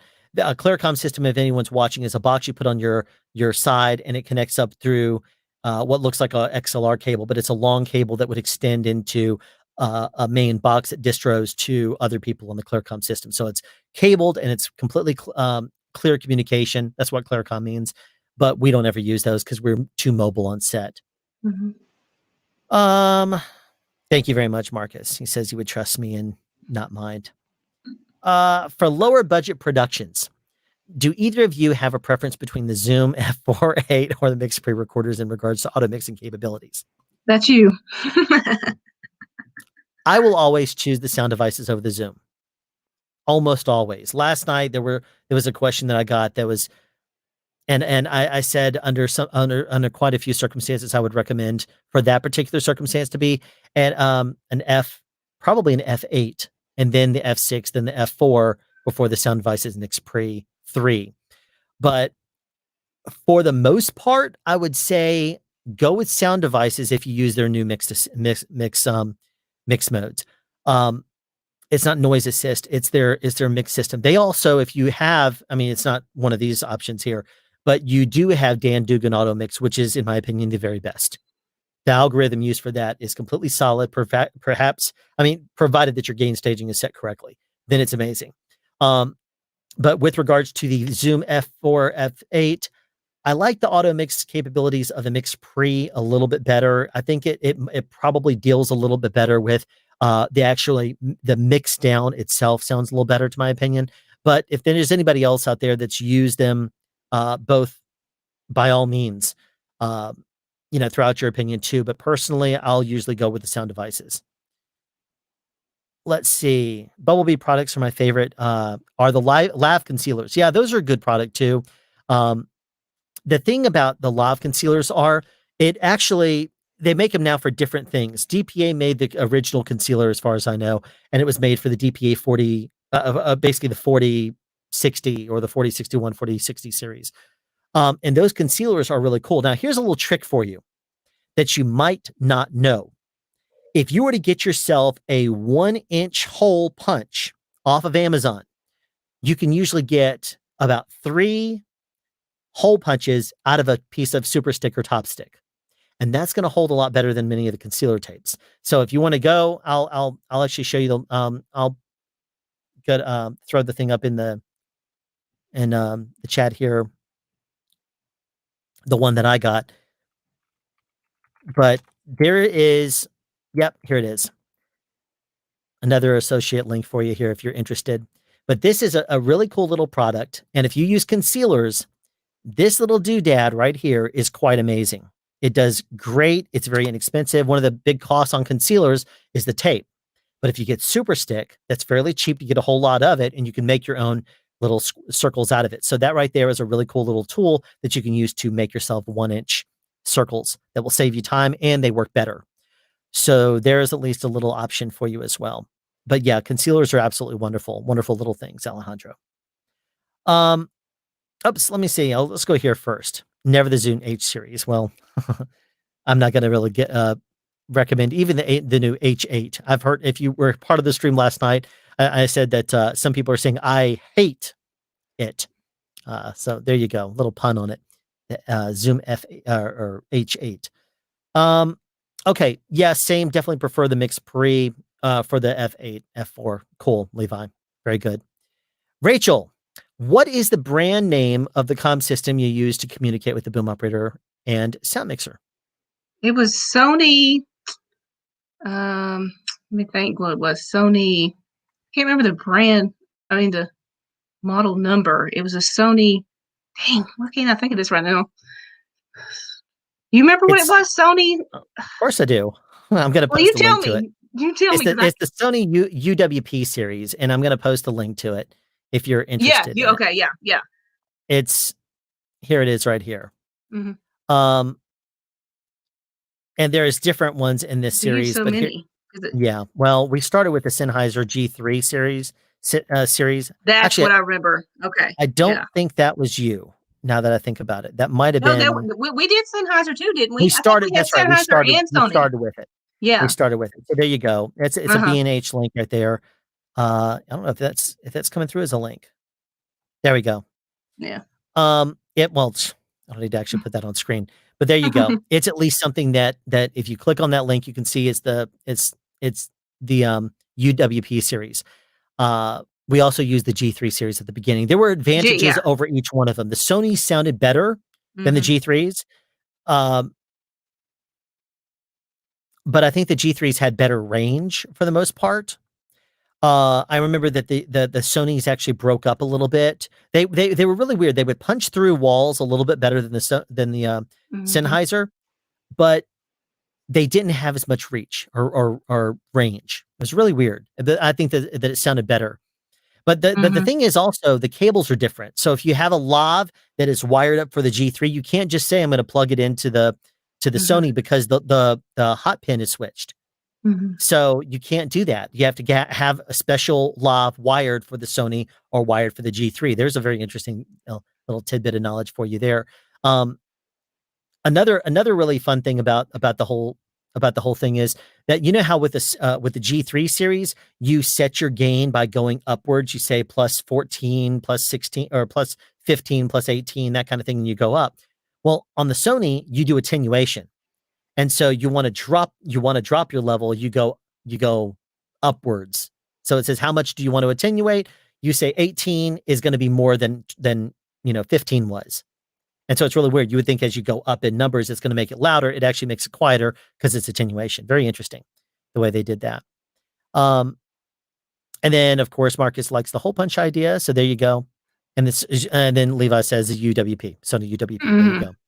So we've caught up on the questions here. Is there any fun stories or tidbits of knowledge? I tell you what, out of fairness, we had on the stream with Michael the other day, he told a story. Somebody asked for an opportunity to burn me. And they said, if you have a fun story to tell about Alan, tell a story about Alan. And he told the story about when we were on Nancy Drew. I always, you know how I am. I'll drive in hours before the show starts and I'll sleep in my car just to make sure I'm there and I have a nice nap before we start the day. But on a movie that we did a few years ago, the script supervisor thought I was homeless because she always came in early and she saw me sleeping in my car. So Michael, went along with it. What do you mean he's homeless? And he was telling that story the other day, which is kind of funny. Do you have any funny Alan stories that you would care to share? Oh Lord, put you on the spot here. There's so many. Dang. I'm just trying to think. I just think about the time that me and Nick played that practical joke on you, where we were having hot dogs for our snack, or it may have been first meal. I don't know. And Nick, the jokester that he is, he went and found a prop hot dog. And it looked like the real thing. I mean, it was amazing how realistic it was. He's like, why don't we play a joke on Alan and have him come to the car? But it was taking him forever to come to the car. We're like, Alan, we have your food. Come on. Busy. I know. No, you weren't. We were not. It was in between setups. Look at his face. He's like, we're like, Alan, come on, come on. And of Doing course, me. adjusting lighting. It was busy. No, it wasn't. And he's like, what is it? Because he could tell something was up because I was too eager for him to get to the cart. And he's like, whatever. I'll be there in a minute. But it's like it's getting cold. It's getting cold. If you don't come now, we're gonna have to throw it away. Well, he finally gets over there, and y'all probably can't tell this, but I laugh at just about anything, and I could not hold my laughter in when it came to him, because he went. He says the texture of this hot dog is weird, and he never actually took a bite of it, but we could not stop laughing because he would look at us like, what the hell's wrong with you people? Well, why do you think that this was going to work? Trying to get me to eat this thing, but I knew there was something wrong with it. What was weird to me is I walked over there and y'all were both on your phones, and I'm looking at the only thing wrapped up in aluminum foil, and I'm looking at it and I'm like, where's the food? Staring at it. And y'all were just fiddling on your phones because you were setting up your cameras to record. And I'm like, I got to get back to set. And finally, when you got your camera situated, you said, there it is. And I grab it, instantly touch it, and I yank my hand away. I'm like, what the hell is this? Oh, God. And y'all started laughing like crazy. I'm like, I'm not eating that. I was laughing before you touched it. That was my problem. I could not hold it in any longer than that. Yeah. Good times. All right. Generally, a mixer will use whatever he or she bought as his or her first talent wires. For example, I use a UCR 411A receiver with a UM 400A for my boom up and utility talkback. And that's great. Okay. Those UM 400s and stuff are extremely viable. They're still very good, but a lot of the times they're more difficult to hide on talent, and talent does not want to wear the bigger packs. So yeah, absolutely. Geez, I almost want to throw you into the call too here, Marcus, if you keep talking. He adds, my favorite Alan story is how we finally committed to a wireless book setup. Not really funny, but very informative. I don't remember that. Oh, boom. Wireless boom setup. I might need a refresher on that story. I don't remember that one, Marcus. How he finally committed to a wireless boom setup. I don't remember that one. All right. Any other questions for Rachel? Because it's we got 22 people out there actually here. What? Oh, I was going to tell you. Yeah, I did think of something else. Alan is a huge prankster. Okay. He will mess with your equipment. If you're a utility, he will mess with your equipment. And I'm very particular. I don't really like people to bother me when I'm setting up or doing my job. Okay. And Alan will come up and he'll change labels on things. I mean, we had a running joke on P-Valley where he would put things on the microphone just to get you to laugh, because he would be like, all right, this mic is not as good as the other mic, so don't use this one. If you give me this one, you're going to use this one for the second boom. He would always make fun of my accent, as you can tell. He would always make fun of it, because there's two things that people always ask me when I'm on a set. They're like, where are you from? And I can't believe there's a girl in sound. And I'm like, I know how to answer the first one. I don't really know how to answer the second one. and I say honey a lot. Okay. And Alan, bless his heart, he likes to make stickers. There's the bless his heart. Great. You know it's going to be good. Yes. Go ahead.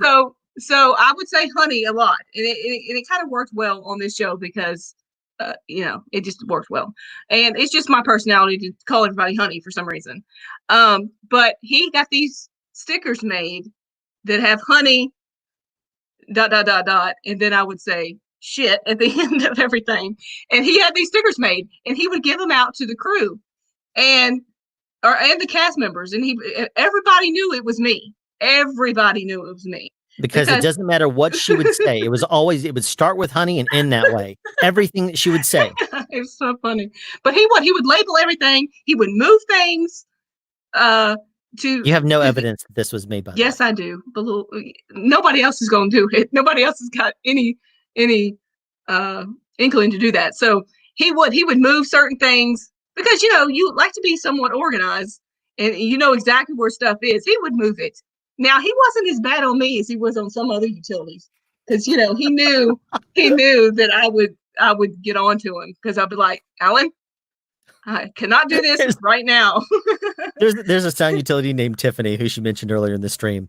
We were working on a show called Greenleaf, and they called out like 6 talent to wire all at once. And the big thing is if you're wiring talent, that's fine. If there's 6 people to wire, that's fine. But don't bring them all out at the same time. So that's one of the things they say is when you're done with an actor, bring them to me to wire. And so that way you have a couple of minutes with them, then the next actor, then the next actor. But when they all arrive, they're all twiddling their thumbs like, are you going to wire me next? Are you going to wire me? Can we do this? And they're going to be driven crazy. Mm-hmm. So one of the things I did to Tiffany this one day is, if anyone knows what Joe Sticky Stuff is, it's a type of adhesive that the more pressure you put on it. Oh, you have some there? Yeah, it is right here. The more pressure you put on it, the more it sticks. Hard to say that, but and if you pull it if you pull it along itself, like if it's laid down this way and you pull it this way, it will stretch and not reveal a sticky residue on top of the surface. Well, the funny thing about this was I put Joe Sticky Stuff. There's a wiring drawer that she kept all of her wires in. And what I decided to do is she ran away real quick to find out how soon the actors were going to be there. And so I quickly took a bunch of Joe Sticky Stuff and lined the sides of the drawer. So that way, then when I closed it really hard, it was stuck closed. So talent starts going to get wired and Tiffany can't get the door open. And I run back to set and I'm standing there and she's like going crazy. Alan, I can't get this drawer open. I'm like, I can't help you. I'm on set, doing boom operator things. And she's like, Alan, I need help getting this drawer open. So the sound mixer had to go over there and help her get the thing open. He was like, what happened here? How did all this Joe Sticky Stuff get in there? And, she's like, I wonder. And I was like, Tiffany, you're obviously, obviously something happened and you need to be more responsible with regards to where you keep your sticky stuff. And she's like, there you go. That's another fun story. I don't know how these random things keep happening to the utilities on the shows I work on. He's a huge jokester. Okay, people. He's fun, really fun to work with though. So I put up with it. All right, here's a good one for you. Rachel, how is Alan as a coworker? Well, like I just said, he's a lot of fun and he's always willing, and I'm not just saying this because he's in the room, but he's always willing to help you in all seriousness.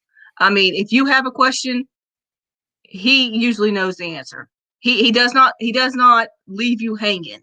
He doesn't, just throw you out there and just, see if it sticks. Now he'll do that sometimes, but he knows if you're ready or not. He's really good at knowing what your strengths are and what you can handle. I learned, like I said, I learned a lot from Alan, especially on the P-Valley when we worked together, because going back to the booming, I really didn't have a lot of experience in that because I never really had to second boom. I was just the person that was responsible for wiring talent and all the other utility responsibilities. But he's a lot of fun. We have a lot of fun. We laugh all the time. We really do laugh all the time. Your jaws would be hurting so much because we'd be talking, we'd be laughing so much. Yeah, he really is a lot of fun. Because like we said, you have to like the people that you work with, because at the end of the day, we're not saving lives here, but you want to have fun with what you're doing. You want to get your job done, yes, but you also want to have fun, Yeah. And we did. We had a lot of fun. We got our job done, but we had a lot of fun. That's what I can tell you. I mean, he's excellent to work for and with. I learned a lot from him. Don't start crying. No, I'm not. I just, but one of the fun things that we used to always do is we would people on set knew we joked with each other too. Mm-hmm. And they also people on set knew us on P-Valley. We were all one big family, but they knew that we were always joking with each other and having a lot of fun.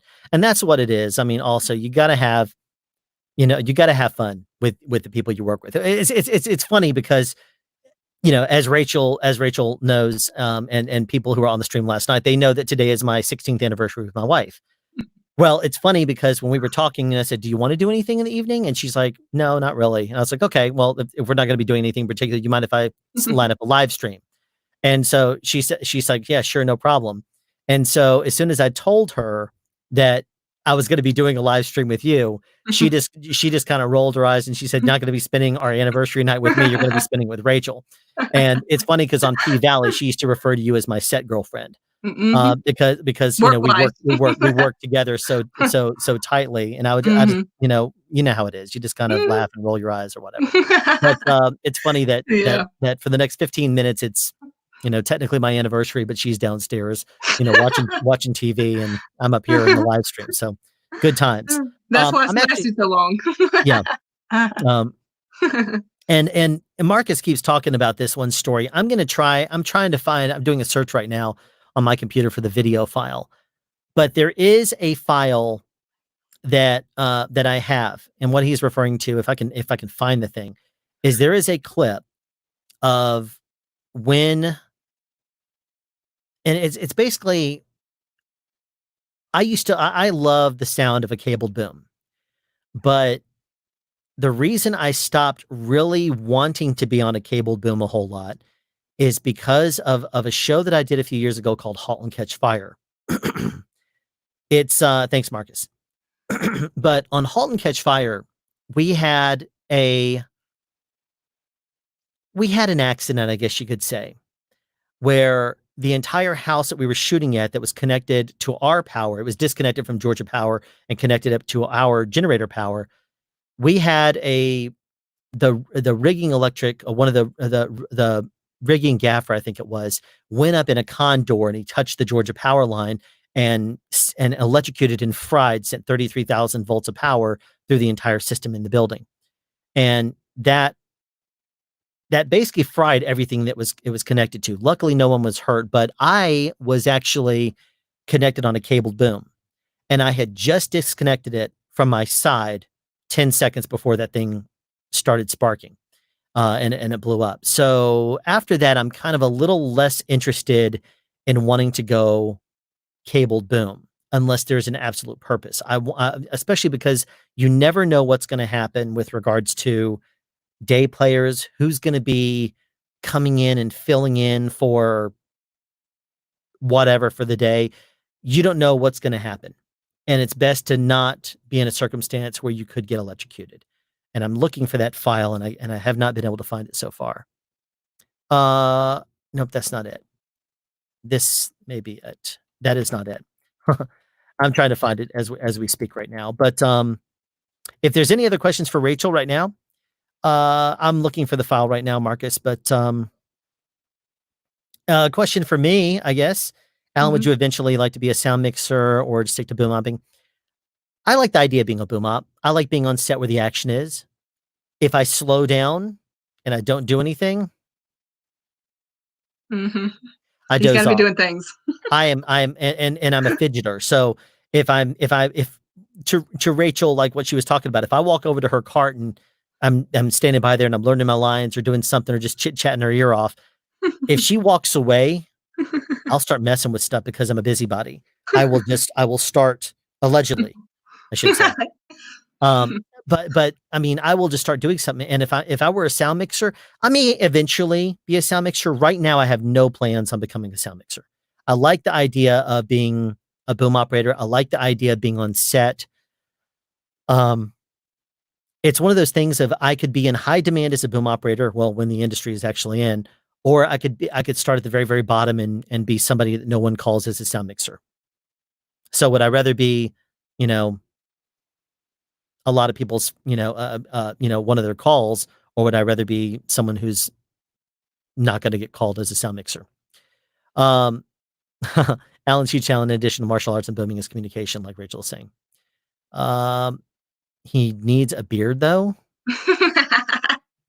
That would look so weird. It would look weird. Like, who is that?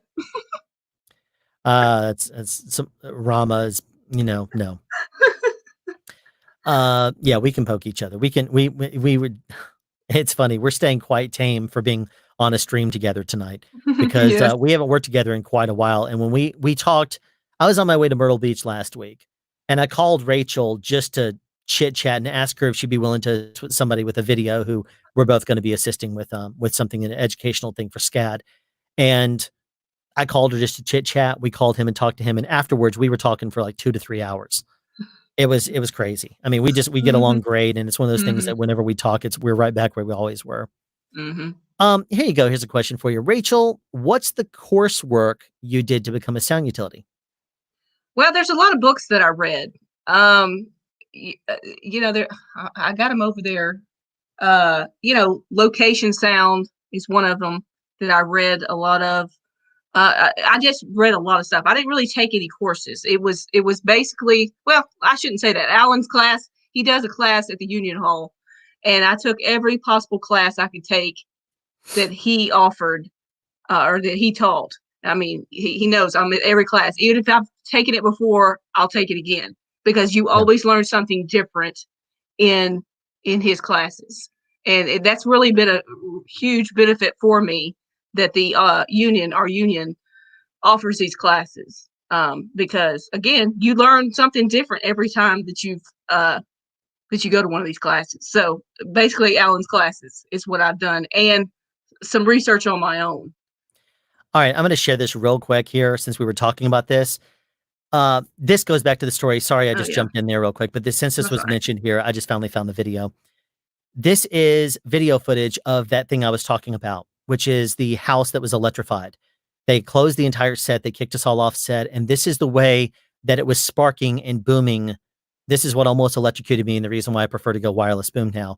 This happened, and it's something that could have been pretty bad for me. Just see what's going on in the background.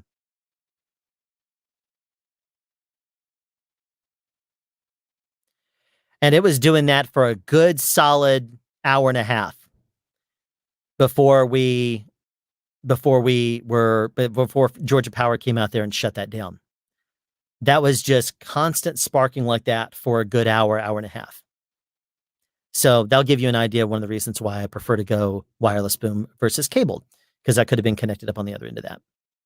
So sorry to jump in there. I found it. Okay. I thought when I hit screen share, it would have thrown it into a thing and I'd get a chance to add it in when I wanted to. I didn't realize it was just going to take over the stream. So sorry about that. No, it's all good. You were talking about the coursework that you did as a utility, though. Okay. So yeah. No, I was done. It's basically taking classes at the union that Alan would teach, and then talk about Matt Derber would be in there assisting, as well as Marcus. And you learn a lot from other people. And that's why I said it's always a great idea to work with several different mixers, because you learn a lot of different ways to do things, and that a book can't teach you. It's a lot of hands-on. This job is a lot of hands-on experience. You just have to do it. You got to see what works for you. Got to see what works for the team. That's basically what it is. You gotta get in there. It's that a course is not going to teach you everything you need to know. Alan can tell you, this is how I did it, but it may not work for you. You have to find what works for you. And but he gave me guidance as to a foundation as to where to start. Things that you need to know. You need to know certain mics, especially the mics that your mixer uses, because if you don't know the mics, you're not going to know how they work. And that's why it's a good idea for your boom op to put you in as a second utility. Second boom. A second boom, sorry. Yeah. And because if you don't do it, you're never going to learn. So it again, hands on. Yeah. Here's another good question. Maybe in a similar tone to the last question, would Rachel like to go higher in the sound department? If so, what position and why? Well, I'll never say never. I like the sound utility position because I get to interact with a lot of different people. Now, granted, the boom op does too, but a boom op does a lot of work that people don't know about. They do. They really have to think on their feet. And I can do that, but I don't think that would be the best position for me. I'm better at, um, again, talking with other departments, getting what we need, silencing sounds that we don't need. You know, I like the freedom of going all over set, doing things where you're not just sitting at a cart. Like Alan, I don't think I have the personality to sit still, and sit, and mix. I'm not gonna say I'm never going to do that. It's just I don't know if I have the personality to do that, you know, full time. I like to get up and move. I'm not one of those people who Yeah. like to sit down all the time. So the answer is I don't want to say never, or I don't do that, but I like being a utility, and I just like working as a team to do that, you know, and you know you have to be organized as a utility too. Now sometimes I can get a little spacey, but for the most part, I know what we need Yeah. and or where it is. Um, so I do. I like being a utility, and if that's what I do for the rest of my working years, I'd be fine with that. Sorry, I was just laughing at a comment that Marcus just made down there. Exactly right. And don't never take a thigh strap off of an actress and put it onto another actress immediately. I mean, especially while it's still sweaty. Yeah, Just that would be a little disregard. I nasty. washed this. I washed it. That's not sweat. That's water from where I washed it. They're going, are you kidding me? That's hilarious right there. That's awesome, though. Real quick here, we have 22 people in chat. I don't know if we've moved some people out and moved some people back in. Don't know who is moving in and out of the stream. If you would please, rather, drop in the chat where you are in the world. Your country is fine. Your city, if you'd like to add along with the country. We want to see where people are out there. Rachel and I both live here in Atlanta, Georgia, and in the metro Atlanta area, I should say. And she's never been on the stream before. So I wanted to give her an idea of where about in the world everybody is from. So if you wouldn't mind throwing that in the chat, letting us know where you are and out there in the world. I'm going to ask a question before we move on real quick here. And this is something that was kind of mentioned a little bit ago, but by a comment that was in the stream, but I'm going to go ahead and ask it a little bit differently. There are advantages and disadvantages of being a male and a female sound utility. Now, the job itself doesn't change. Obviously, people have certain expertises that they bring to the job, but there's also certain things that just because of a particular gender, you will have to be aware of. What are some of the things that, as a female sound utility, if there's people out there watching, is there something out there that people who are interested in being a female sound utility should know about the job? Well, I've had a lot of actresses. Uh, it goes back to that. I always get asked two things when I first get on set: the accent, and they can't believe a girl is in sound because it seems like uh, I have an easier time with the other female, um, the actresses. They they feel more comfortable with me. Um, and I guess it's just a preference that they like. You know, they feel more comfortable. Now, sometimes the actors will flirt with you, um, and you have to know how to handle that. Um, they like I said, I'm only going by what actresses have told me. They said, "I'm so glad that I have a female utility." And, sometimes I'll try to elaborate and find out what made them feel uncomfortable with a male utility. And, so I can help my fellow male utilities when they're working with female talent because a lot of females, they'll get uncomfortable with certain situations. But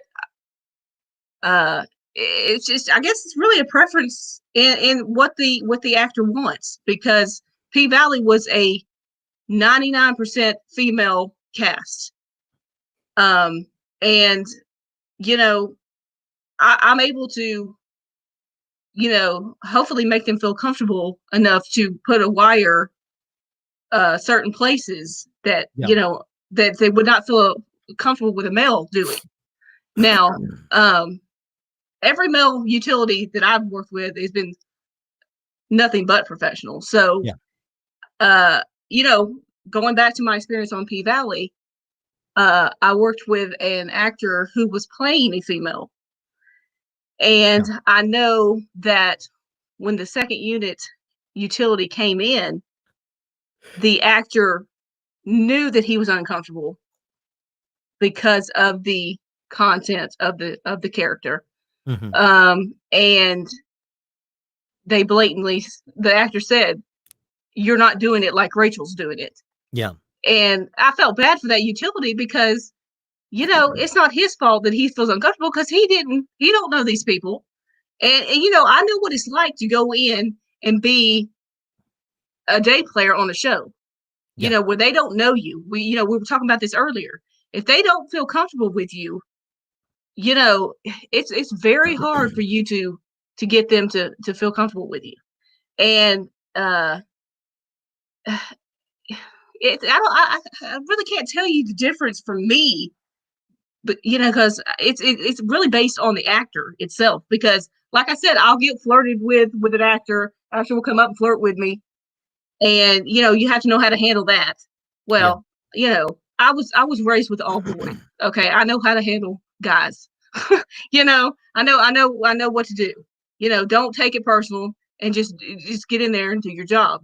Mm. Certain people, they'll freeze up and they get very uncomfortable. Now, a lot has changed in the last couple of years because I don't know. I guess people have told them they can't do that anymore. So I really haven't really had a bad experience. They're just ways that you know just handle it. I just really can't explain it to you unless you've been in that situation. Um, yeah, I just I don't know A what else to couple tell of you. things that you mentioned are really do hold true about being flirted with. Hmm. Um, One of the things I usually tell, and you can tell me if I'm right on this or not. One of the things I usually tell female sound utilities is do not ever go to someone's trailer to wire them. Hmm. Hmm. And sometimes they'll say, "Can you just wire them on the trailer? Wire them on the trailer? Wire them on the trailer?" And I usually shy away from that. If Hmm. we do make an exception one time, I will make sure that there are multiple people, not just one other person, but Hmm. usually at least one or two a person, a costumer, a handler, a guardian if it's a minor. Definitely, I will not wire anybody in the trailer if they're a minor. Hmm. But if I do go, I make sure the door is open. I say, I'm going to Hmm. leave this door open and I'm going to have somebody here. If the Hmm. people leave, I will leave with them. Hmm. Do not ever be left alone with an actor. Hmm. Not just Exactly. because of what you hear Hmm. about Harvey Weinstein and all the actors who I won't name that Hmm. have reputations. We won't even go there. Hmm. What I'll say is that there is you heard me say it in the stream the other night that there is a liability, an Hmm. insurance liability. There's also a professional liability.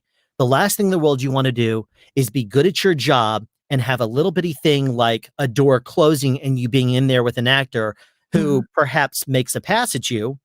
You say, not into that, thank you, or I'm not Hmm. interested, or I have a boyfriend, or whatever your case may be. And suddenly they get offended or they're worried and whatever. They'll suddenly say, I can't, she caused trouble. And suddenly you're the one that's fired or you're the one that's on the spot when you didn't do anything. Do Hmm. not put yourself in a circumstance where you could become a victim or where you Hmm. could become accused of something.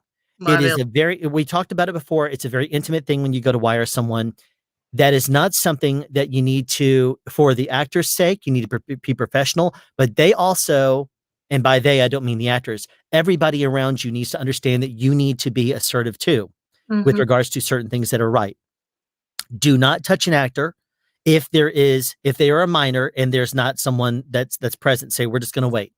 We're going to Hmm. wait. We're not going to do that. Even if the sound mixer pushes you, say, nope, we're not going to do that. And then you can have a talk with them about how you're not going to it would not be appropriate. And Hmm. it's all about comfortableness for everybody. Don't think that, oh, I'm told I got to get this done. If it doesn't happen now, it's not going to happen at all. I'm going to go ahead and do it. Don't take that risk. Mhm. It's your job. It's your career on the line. And it's potentially something that could come out of it that would be very, very bad.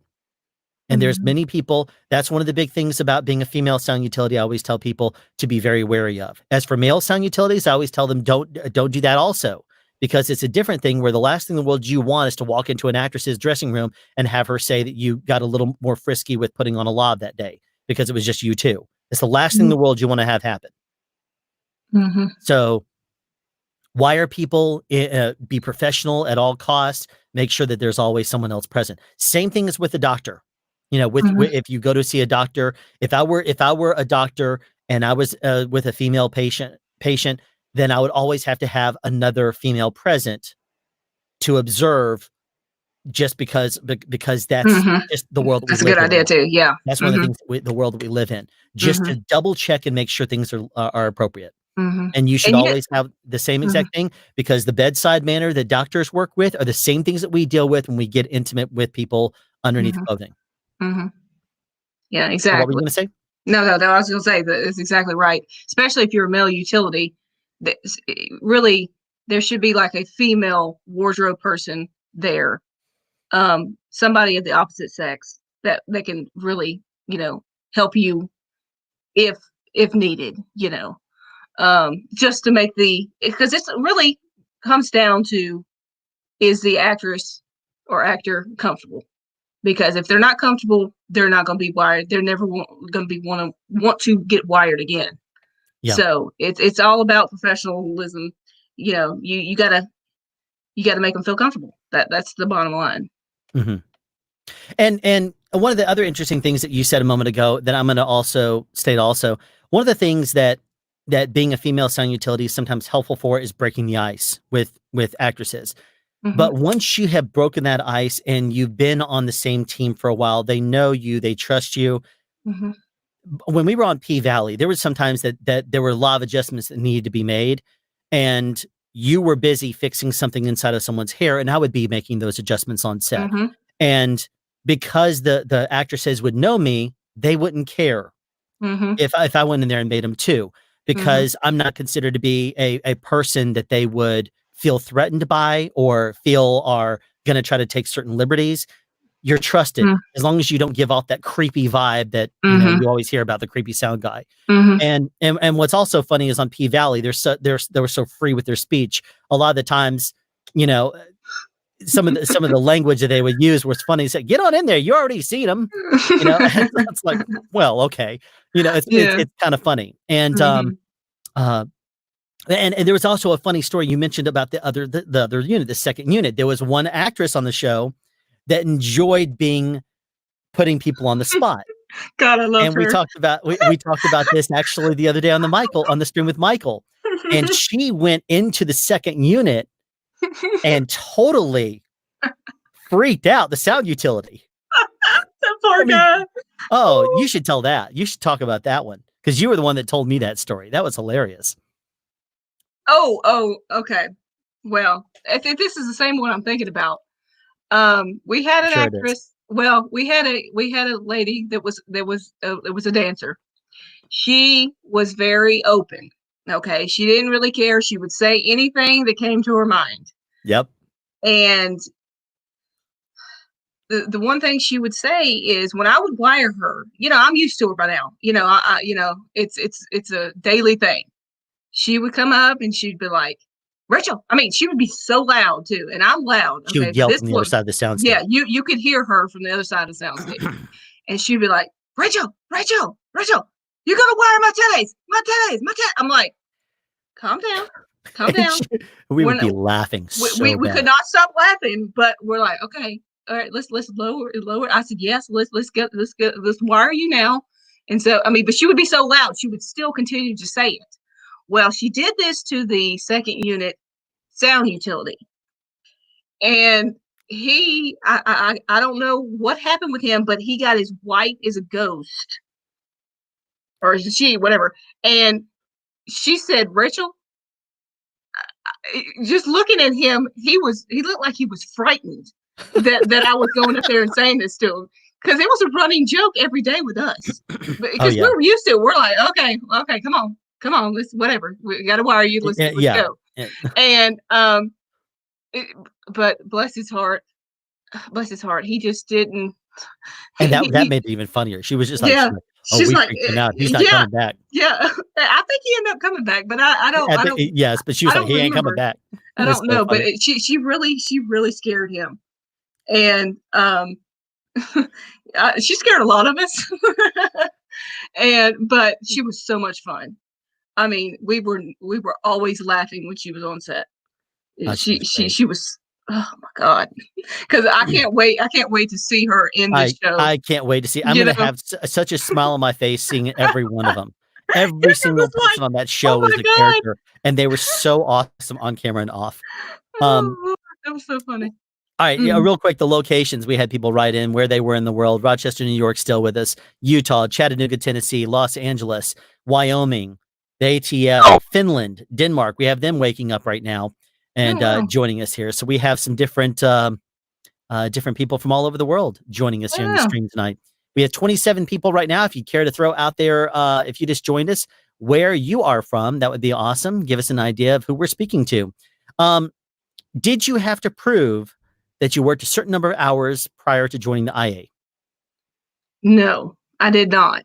What you have to do when you join, well, at least our local, is of course you have to have recommendations from other people in the community to actually get into the union itself. Somebody has got to validate that they know you, they know that you know you're going to be a worker, you're not going to, you know, just come in here thinking you're going to expect a job. um, it's all about your recommendations, and you don't have to prove how many hours you've done. But like I said, and like we were talking about earlier, it took me still 2.5, 3 years to get a full-time job in Yeah. this industry. It did not happen overnight. Um, you know, I did a lot of day playing. Uh, And that and means answering your calls at any time of the day or night. And when mm-hmm, someone says, "Can you come in?" You got to mm-hmm, take it. It doesn't yeah, matter if you were lined up to go out to lunch with your mom, you say, "Absolutely, I'll be there." mm-hmm, Because mm-hmm, because if you say no now, whoever they call is going to be their call for there in the future. mm-hmm, So you got to take it while you exactly. can. Mm-hmm. You sure do. You got to make yourself available. Here's a question for you, Rachel. Being on set and seeing all the different types of jobs, has there been any other position, if sound didn't work out quickly, you would have thought about trying? Actually, yes, because when I was younger, when I first got out of high school, I was actually a sports photographer. And I always thought that I would go into that field um, before going into sound. Because again, like I said, I had experience as being a photographer. And So you would be stills. yes, I would be a stills photographer. Hmm. Um, you know, of course, there were circumstances that, you know, I was able to better get into sound than I was at the camera department, because that is a very hard union to get in the first place. Yeah. You It's a lot talk about, easier now than it used to be. well, exactly, but you talk about hours. I think they have to have a certain amount of hours to even get into their union, and I didn't have enough of those hours on a film set. Now I'm sure it would have probably worked being a sports photographer. Yeah. It would have probably helped me because I did have hours there, but I didn't know if I had to have film hours to do that. So I did go the sound route. But yeah, it would have been a stills photographer. And I'm not 100% sure you need to have a certain number of hours to come in on stills. I don't know that you need to have I think hours you to do do that. because I looked it up. I looked it up, especially during all this time. I think there's a certain amount of hours you had to have. Really? See, Yeah, I could have sworn that there was that you didn't have to have that, but I could it very may well have be changed. mistaken. Yeah, well, it may I have very changed. well could be mistaken. Yeah, it may have changed. I may be wrong on that, but what I read, it looked like you had to have a certain amount of hours before they would even let you into that union. All right, real quick, we have a few more locations down there. South San Francisco is in the house here. We got New Zealand. We have Heather here. Hi, Heather. just for anyone that's watching, Heather, who says hello, she's from New Zealand. On help me out with the date. I think it's October, or no, it's April. What is that next month? What is next month? August. On August 9th, which is a Sunday, I'm going to be on her podcast, the Sunshine and Power Cuts, live, part of the Sound Summit. So be sure to come and check that out. It's going to be 5 p.m. Eastern time. It's going to be the next day in New Zealand, but be sure to check that out. We have Argentina, Buenos Aires in the house as well, Bristol, UK. And there we go. So let's back up here. We have another question for you here, Rachel. Have you ever had to not wire someone because the actor or actress was uncomfortable? If so, how was that handled? Did you use the boom? What if it's only wireless? Well, I really have not run into anybody that has not been wanted to be wired. Now, there would be certain outfits that they wouldn't want to be wired, but again, I would talk to my mixer, and the mixer would talk to the director, and then they would work it out to where we would wire that person. We try not to have it all boom all the time, because you can't. Because if they're doing, say, a wide and tight shot, we're never going to get the boom in there. And you can't, and you don't have a place to put a plant also. No, exactly. With plants, you don't do it. But so I try my hardest to get a mic on anybody, even if we have to move it around when we do certain shots. You know, if I move the pack around so it's not seen on camera. But I have not really run into an issue with a actor or actress not wanting to be wired. I usually am able to convince them to get wired. And that's good. And I think the only circumstances that we ran into, even on the show P-Valley, that was extremely difficult to wire people, I think the only times that I can recall that we couldn't get a lav on someone was in the one sequence. I won't name the person because it's basically most of the episode, where someone was wearing practically like dental floss, wrapped around them. That was practically all it was. There was one place that we spotted that we could have hit a lav or hit the actual pack. But it would have been awkward with the action that she was doing in that wardrobe. And so she didn't feel comfortable with that. And she did not want to potentially roll over it or fall onto it or something. She's like, no, I'm going to be too active in this episode. I can't do that in this wardrobe. So she opted to not have that. And she also, one of the things that it also, you can mention if there's a circumstance you cannot possibly wire, say, okay, just make sure the boom operator knows that they're going to have to fight for things a little bit differently, and also make sure the sound mixer knows. A boom operator is going to fight for that anyway. And it may be one of those circumstances where depending on the shots that they're doing, the boom operator may have to talk to the DP and say, I need your help. I know we don't normally run a wide and a tight at the same time. We can't do that. We cannot do the coverage at the same time on this person because we can't get them loved. And as long as the DP is a team player, which is most likely going to be the case, then it's not normally an issue.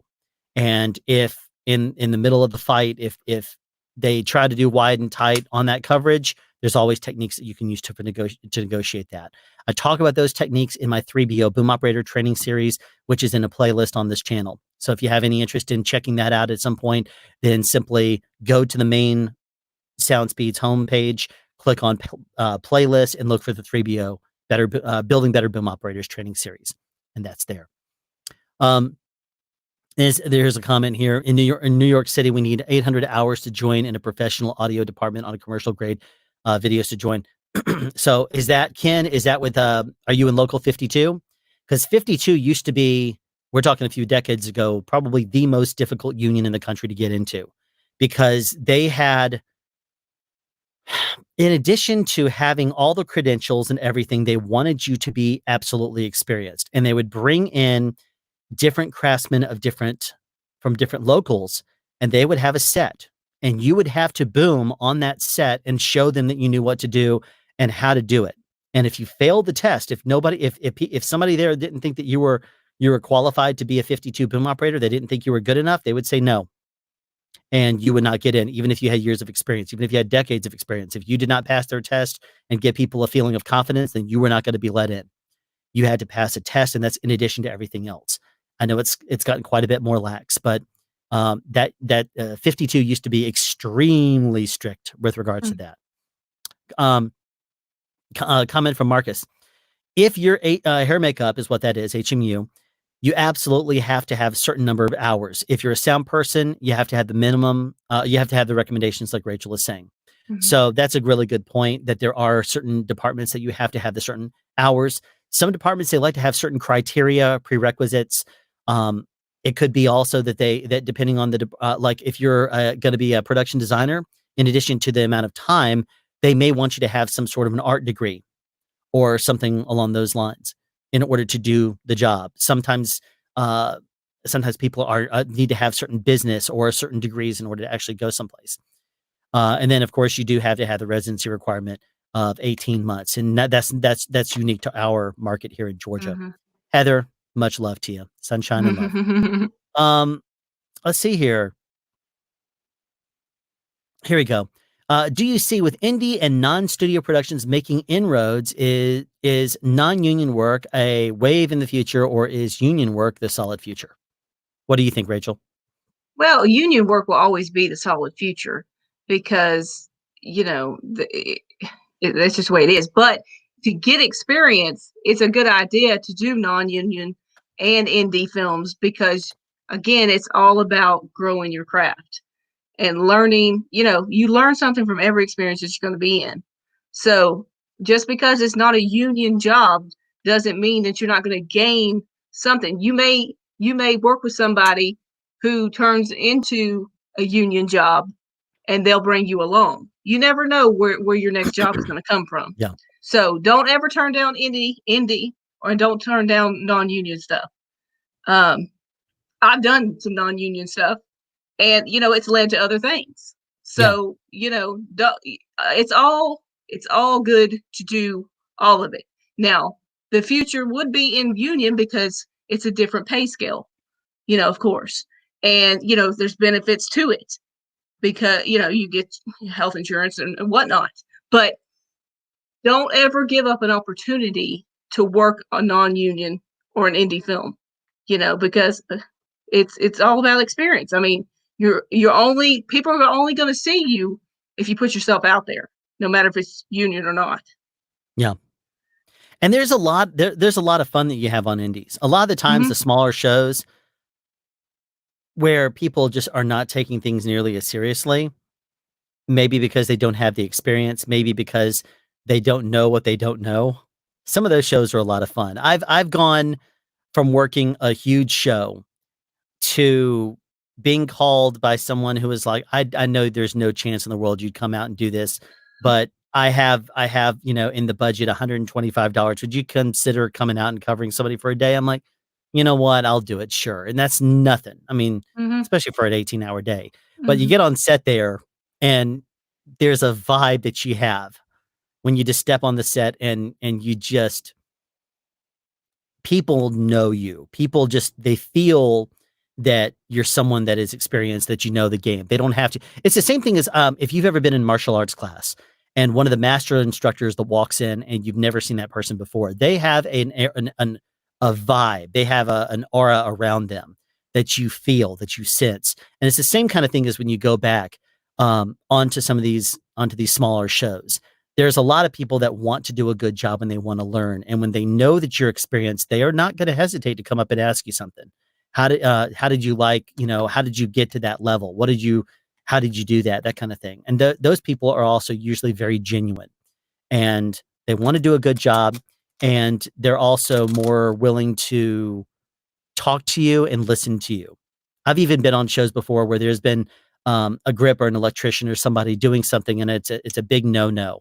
And I've looked at it and I'll just kind of, say, of course, it's not my department, but if you underslung that, that would be a lot safer. And then they'll be like, "What do you mean undersling it?" And I'll say, "Well, if you flip this upside down and you do it this way," and I talk them through it, because you don't want to just take it away from them, because that could also make them lose face with someone. They say if you were to switch the knuckle and you undersling it, you drop the stand, and you just tell them what to do real quick, and you say that way you do it this way. They'll be like, "Oh," and the light bulbs go off. And I've worked on those shows too. Um, and there's a lot of fun that can be done on indies. And it Hmm. also gives you a chance sometimes of I don't want to say strutting your stuff, but you're able to probably get away with some things that you couldn't on the bigger shows, simply Mistakes. because they're wanting to take risks. They're wanting to do things a little bit. They're wanting to make sure that they get a good production audio, but they also are not willing to take some extra time to try something, usually, because the time is not, we're not in the 16th hour and everyone's wanting to be home, that kind of thing. They're like, oh, yeah, let's try it. Let's see what happens, because it's not going to cost the producers anything, since everyone's on a flat day rate. So there you go. I have to put this comment in there. Never fear, Gerg is here. So Gerg, I'm glad you're here. Anyway. All right. So Rachel, has there ever been an instance where you had to move the transmitter around from take to take where the camera can't see it? Yes. Yeah, we had to do that several times on P-Valley because of the wardrobe itself. There's this one outfit that I wish they would burn, because I could not figure out where to put anything on this woman. And everything that I did not work. And because, it's basically completely see-through. And, and if I put it up under her arm, she looked like she had a third breast. So that didn't look right. So, I would put it on her back when we were in certain camera angles. And of course she didn't have long hair, so I couldn't hide it up under there. So yeah, I did a lot of moving around on that outfit. I should say that shirt, because I hate that shirt. that shirt will be in the episode that airs, that comes on in Sunday. This upcoming Sunday. So it was the first week of the show. It was the first week of the show. Yes. And it was so funny. No, it was not. When you see the wardrobe, if you watch the show when it premieres this Sunday on Starz, get your free trial.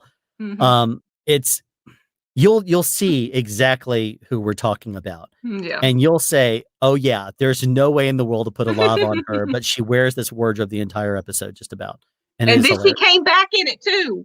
When we did some sort of reshoot on something, she came back in it. I thought we were done after that first episode, and then she came back, and I'm like, why do y'all keep torturing me with this shirt? It's so funny. I was laughing so hard. Oh God. And Alan, bless his heart, he was trying to help me too, because he's like, well, Rachel, maybe you can try this. And we tried, didn't work. And then of course, lighting has a lot to do with it too. And certain things you can get away with certain lighting. Well, this was direct lighting, so we were not getting away with it. So it was very, that was very hard, especially for the first week of the show. It was very difficult. But it was a lot of fun to watch. Listen. Yeah, that show was very hard, but it was very rewarding. Okay.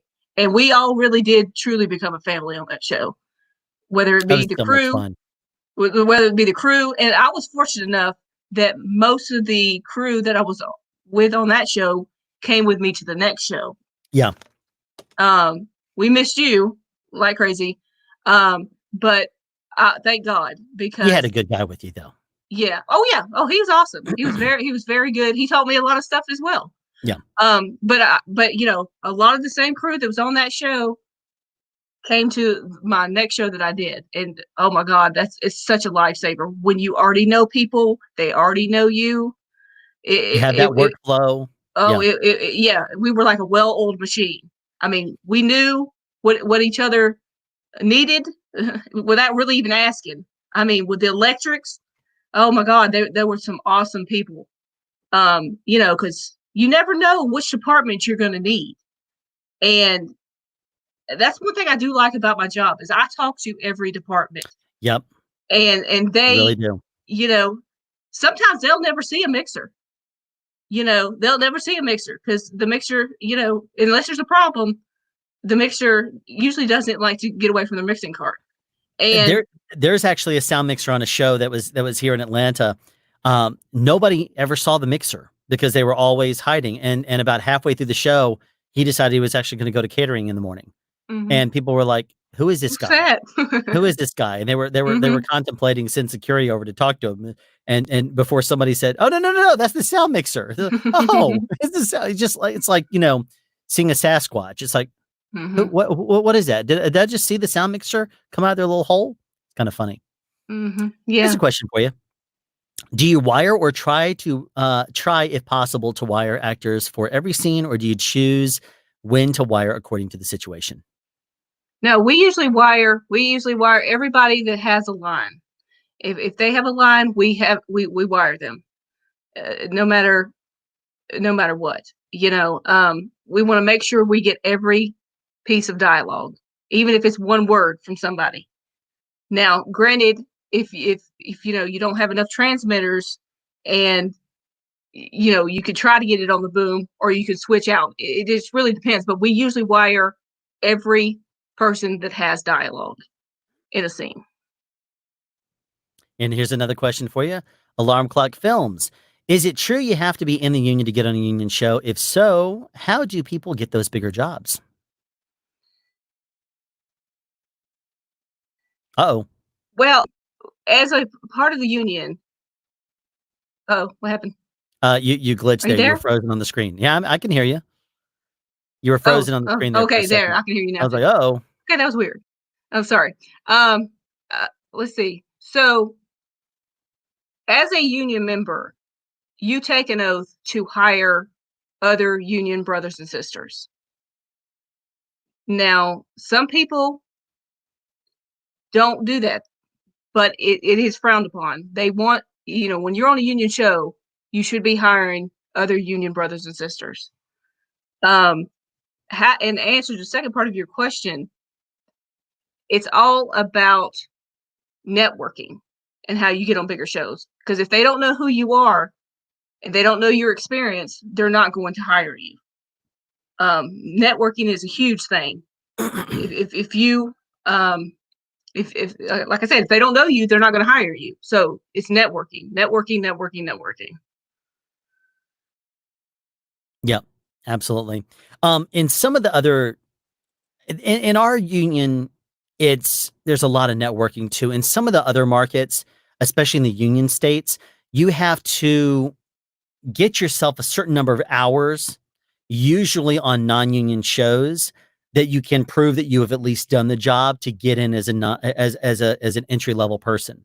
But then you still don't know people part of the union. So once you get in, it sometimes takes people 2 decades Hmm. to get the experience you need for the union to actually take you in some unions. And what's funny is in the past they would close off admission, so you wouldn't even be able to get in. It could be that you finally get all your credentials together, and they say we're not allowing in new union members at this time. And you're like, no, you have a freeze on admission.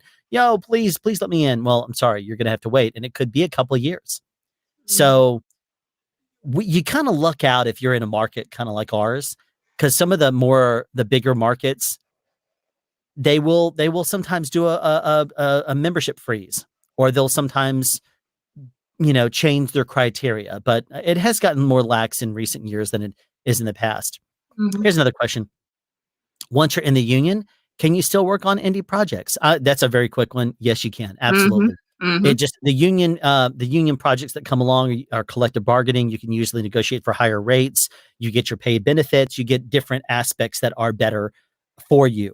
So usually, if you're offered a union project, you're going to want to take that any time of the week over another project. Now, that's not always, but usually that's the case. But you can absolutely work on any projects that you mean. Yes, non-union projects as well. It's one of those things where um, you are not limited to the amount of projects you can work on. In some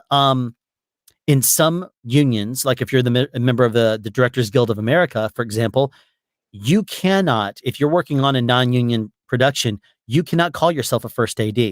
There are certain other positions you can be listed as, but you cannot call yourself a first AD on a non-union show. Hmm. If you're not being staffed as a first AD. So you can still work on it, but not as a first AD, or at least by name. Um, And yes, Marcus is exactly right. We cannot wait to watch P-Valley. It's gonna be a lot of fun. It's gonna be And a if show, Marcus. and if and it's one of those that I really do hope it does well because the Mhm. show is not just fun to work on. It's one of those things where if you watch it, it is so easy to just look at it and say it's a show about a strip club, but I Mhm. tell you, it's It's got not. mm-mm. The writing is so good on the show. The Mhm. actors, the characters are Mhm. hilarious. And if you watch the trailer, it does not do it justice. Mm-mm. It No. shows the glamour of the lights and it shows the really cool and it shows a little bit of the dancing, but the show itself, it's got some characters. Every day on set we were laughing so bad. And we were laughing sometimes until we were in tears. Yes. And I cannot wait until the show comes out because there's so many stories I would love to share, but I can't do that until the show is out. So, Exactly. would you use adhesives on an actress's back? There's a certain kind of tape, and I saw this question earlier. I'm just trying to think of the name of the tape right now because it's been a minute since I've used it. But we would put this tape that they actually use in hospitals on burn victims. Mepitech. And thank you.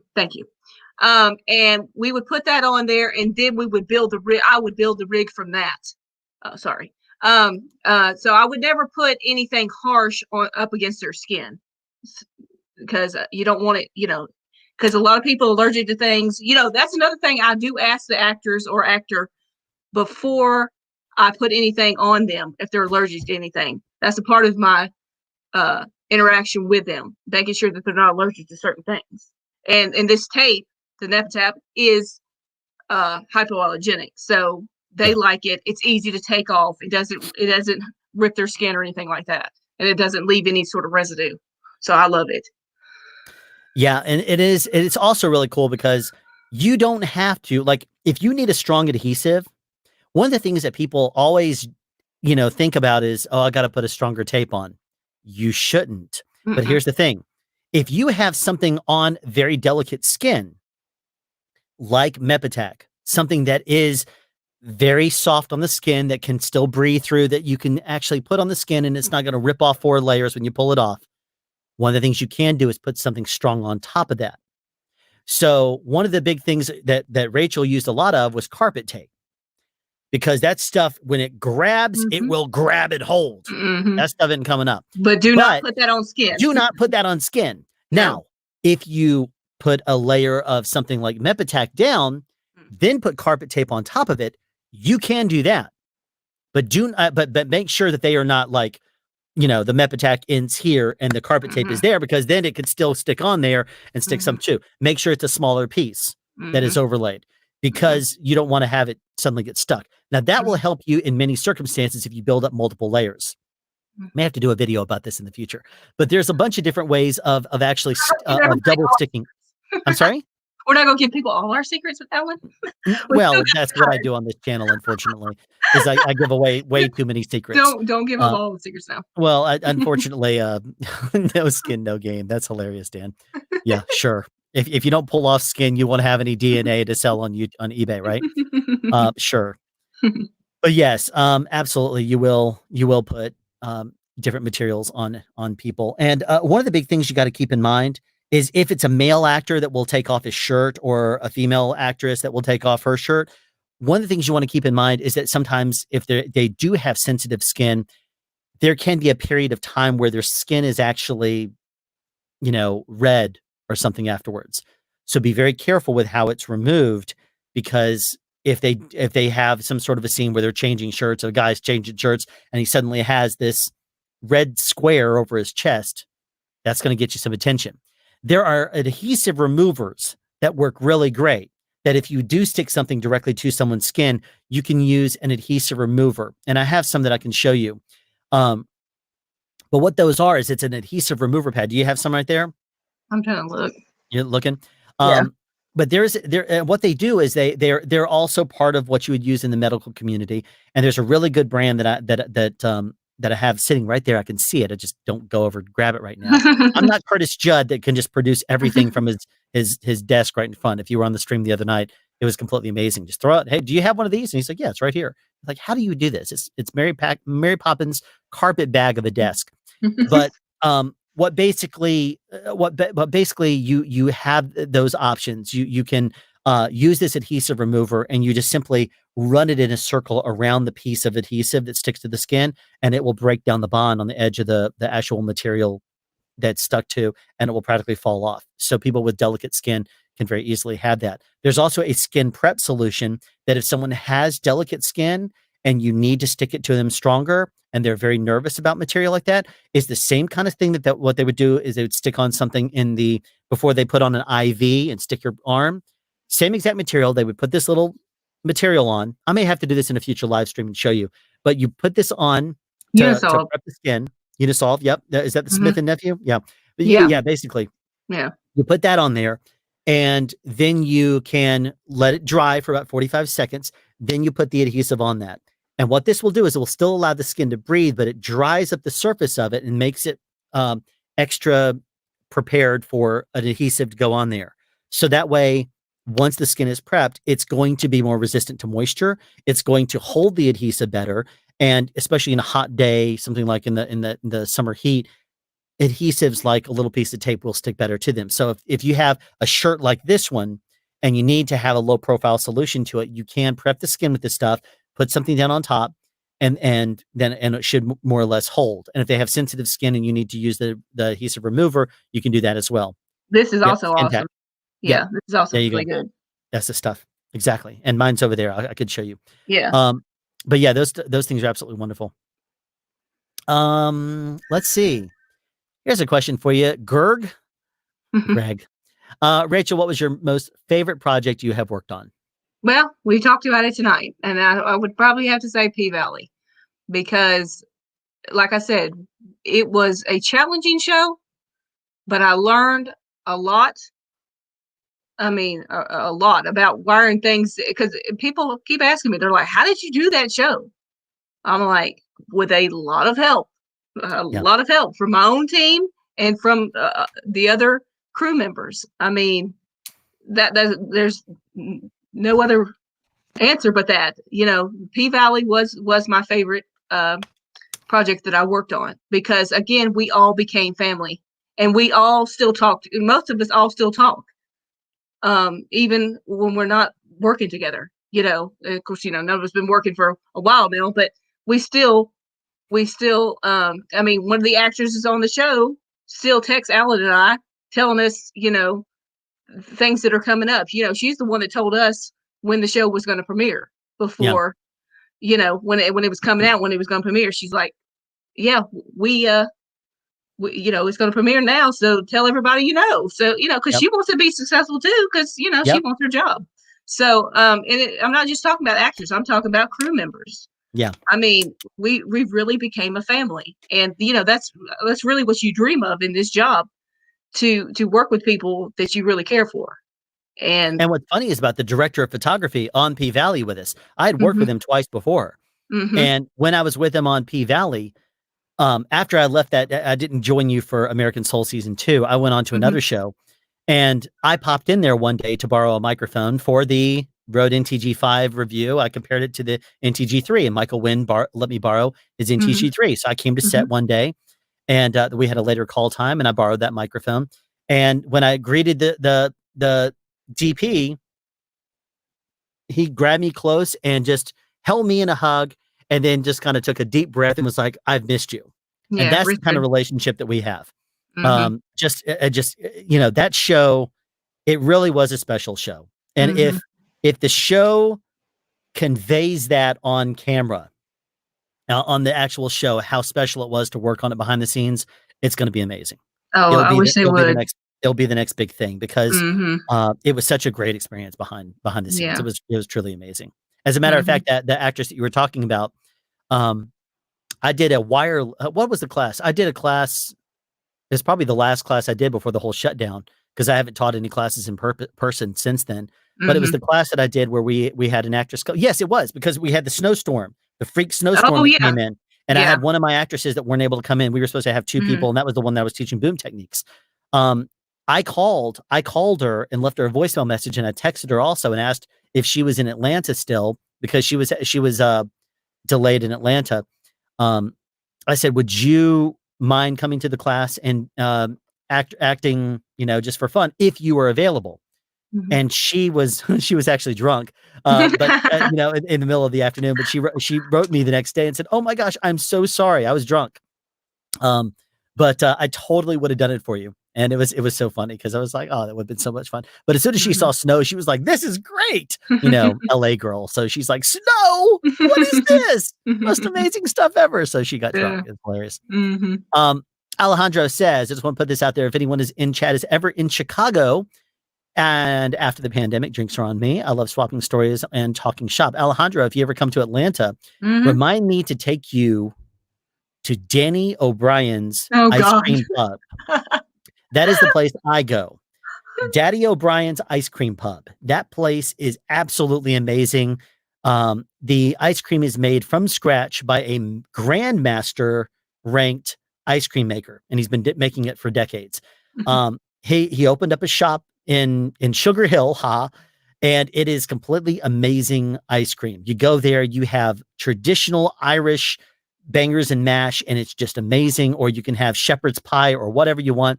Marcus, if you're still in the stream, you need to come out here sometime, and we'll do the same thing. Rachel, you should come out too. As a matter of fact, we should just say if anyone's in the Atlanta area, shoot me a message, and we can all go over to Daddy O'Brien's closed on Mondays and have some ice cream, because I tell you, it is absolutely worth it. People that usually come and help out with location shoots. If you saw my deity HDTX review, you remember Barry and Will were credited as coming out and helping. Well, both of those guys, we ended up taking them out for ice cream.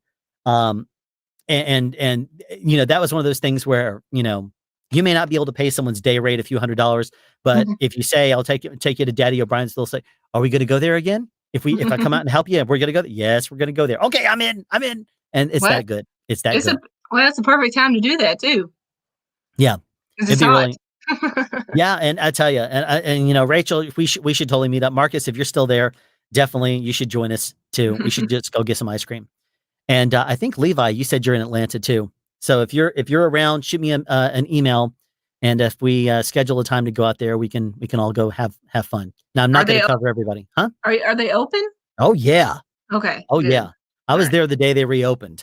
Okay. They actually had they had closed for a while, but to all but like 3 tables. They had closed completely for a while, non-essential, and then if you've ever had their ice cream, you'll realize how essential they are. But if you go there, you could get food and bring it back. And I would go there and I would actually get food and eat there as soon as I was one of the like few tables that was there. It's amazing. So there you go. Here's real quick. Can you summarize it? Great. Unions equal pension, retirement, and health insurance. It's a great way to put it. Ken also says, Tegaderm. I'm not familiar with that brand. It's probably another version of it. Tegaderm, but Mevitac is definitely the one that we talked about before. There's also a 3M hyperallergenic take. There's a bunch of different ones like that. Good call, Lucas. But the one that I'm and then of course, oops, it jumped. Smith and Nephew reference number there. You know what? I should just go and look it up and post links there, because it's good stuff. I'll find some links here in a second. Alejandro says, I'm going to Atlanta as soon as the pandemic is over. Well, cool. Are you coming to visit or are you coming to live? Because either way, reach out to me, shoot me an email when you come here, and we can maybe hang out and go get let's go tomorrow, Marcus says. I'm game. I can go. I'm trying to think. Well, it's up there though, isn't it? It's up there near you. Of course it is. All the best stuff in town is up next to me. That's why I live up there. Yeah. You live too far away. You need to move up here too. No. Honey. That's what she always says. Honey. I can't be doing nothing right now until these people get back to work. Honey, I ain't be needing to come up there. Yeah. Shut up. You should. Don't make fun of me. You should totally come. I can make fun of you. Yeah, you can. But I'll have to look. I'll have to talk to my manager. You know who that is? Yes. Well, make sure. Hey, listen. If we do it, let's make sure it's like 11 o'clock or 12 o'clock. 11 o'clock p.m. Gotcha. No, because that's a drive for me, and I don't want to get stuck It in. opens at like 11. Just come get some ice cream. You know, That's fine, but let's not do it stop at like being 4 that o'clock. way. You're Listen, gonna be happy with it let's regardless. not like be there at 4 o'clock in the afternoon. You know what I'm saying? Yeah. Well, Especially it's we're not gonna gonna be be there rush for hour. several hours. It will not No, be that's rush what I'm hour saying. traffic. That's what I'm saying. No rush hour traffic. I think that one of my daughters has a doctor's appointment tomorrow. I'm not 100% sure. I got to find out. I got to talk to my manager, the wife, and we'll see what our schedule looks like. Because I'm certainly up for it. I mean, I'm always up to go to Daddy O'Brien's. It's totally awesome. And we have Eldest in the house. Eldest, how you doing there? And yes, that is her. So you have your first day on set tomorrow. Oh, good. Congratulations. Well, that's awesome. What are you working on, Levi? You're in our city. I want to know what you're working on. Not so I can take the job for you, but I want to see if there's any potential that it's going to, lead into work for everybody. Because if you tell me you're working on a small indie or something like that, I'll say, okay. I mean, but if you tell me you're working on a big reality show or something, then I'll say, well, at least reality's coming back. So Elda says he can't sleep. Okay. Well, join us. I know how to put someone to sleep. So you came to the right place. Yeah, you need to go to one of his classes. You go to one of my classes. I will chat your ear off for 8 hours straight. And that's what's one of the funny things is people will come to the class and I'll see people try so hard to stay awake. They'll be sitting in the class, their eyes will be and they'll be open. And what's hilarious is I'll love to call on them. I'll say, isn't that right? And I'll call out their name. And then that's when it's like, yeah. And it's just like, you can see their memory banks of their unconscious mind suddenly recapping and saying, that's what he just said. I say, oh yeah, that was right. So, okay. And I know how you keep up with ZipFizz. ZipFizz is amazing. And Rachel, I have some of it somewhere in my bag for you. Yeah, she has some. She has some because we work together. We worked together, and she kept a stash for me as well. So that way, she would always keep her boom operator happy. And she knows that there would be times that I'd say, I need a ZipFizz. Where's the ZipFizz? Go talk to the medic. And she would say, all right, here, honey, take this. So she always says, honey. But the reality shows in Nashville started up a few weeks ago. Yeah. Well, I do know that there are some people working in reality here, very seldomly, very few and far between. The film industry are movies and television. They got to wait until the studios get themselves sorted out. That's the big thing. Is it started with the unions kind of talking about making their recommendations, but since it's not contractual, this is not one of the 3-year cycles that come up for negotiation. So what they have to do is make suggestions for things to the studios and the big wigs in charge and determine which of these safety things and precautions are going to put into effect. If they do require masks, if they are going to require coolers are going to go away. I've heard that they're talking about bringing out 1 cooler per department. I've heard also that they're going to have prepackaged food for everybody. They're going to come around. They're not going to have a crafty table that you can just walk over and grab stuff off. They're going to have crafty people there that will pick stuff off of the table to hand to you. You're not allowed to touch it anymore. I've heard all these different things. And until the studios get their act together and really formulate the plan, we're not going to really know what that's going to mean for movies and television. Your classes are one of the reasons why the sound community in Atlanta is so strong. Thank you so much, Marcus. Yes. Really appreciate that. Yes. Don't skip past that because it's true.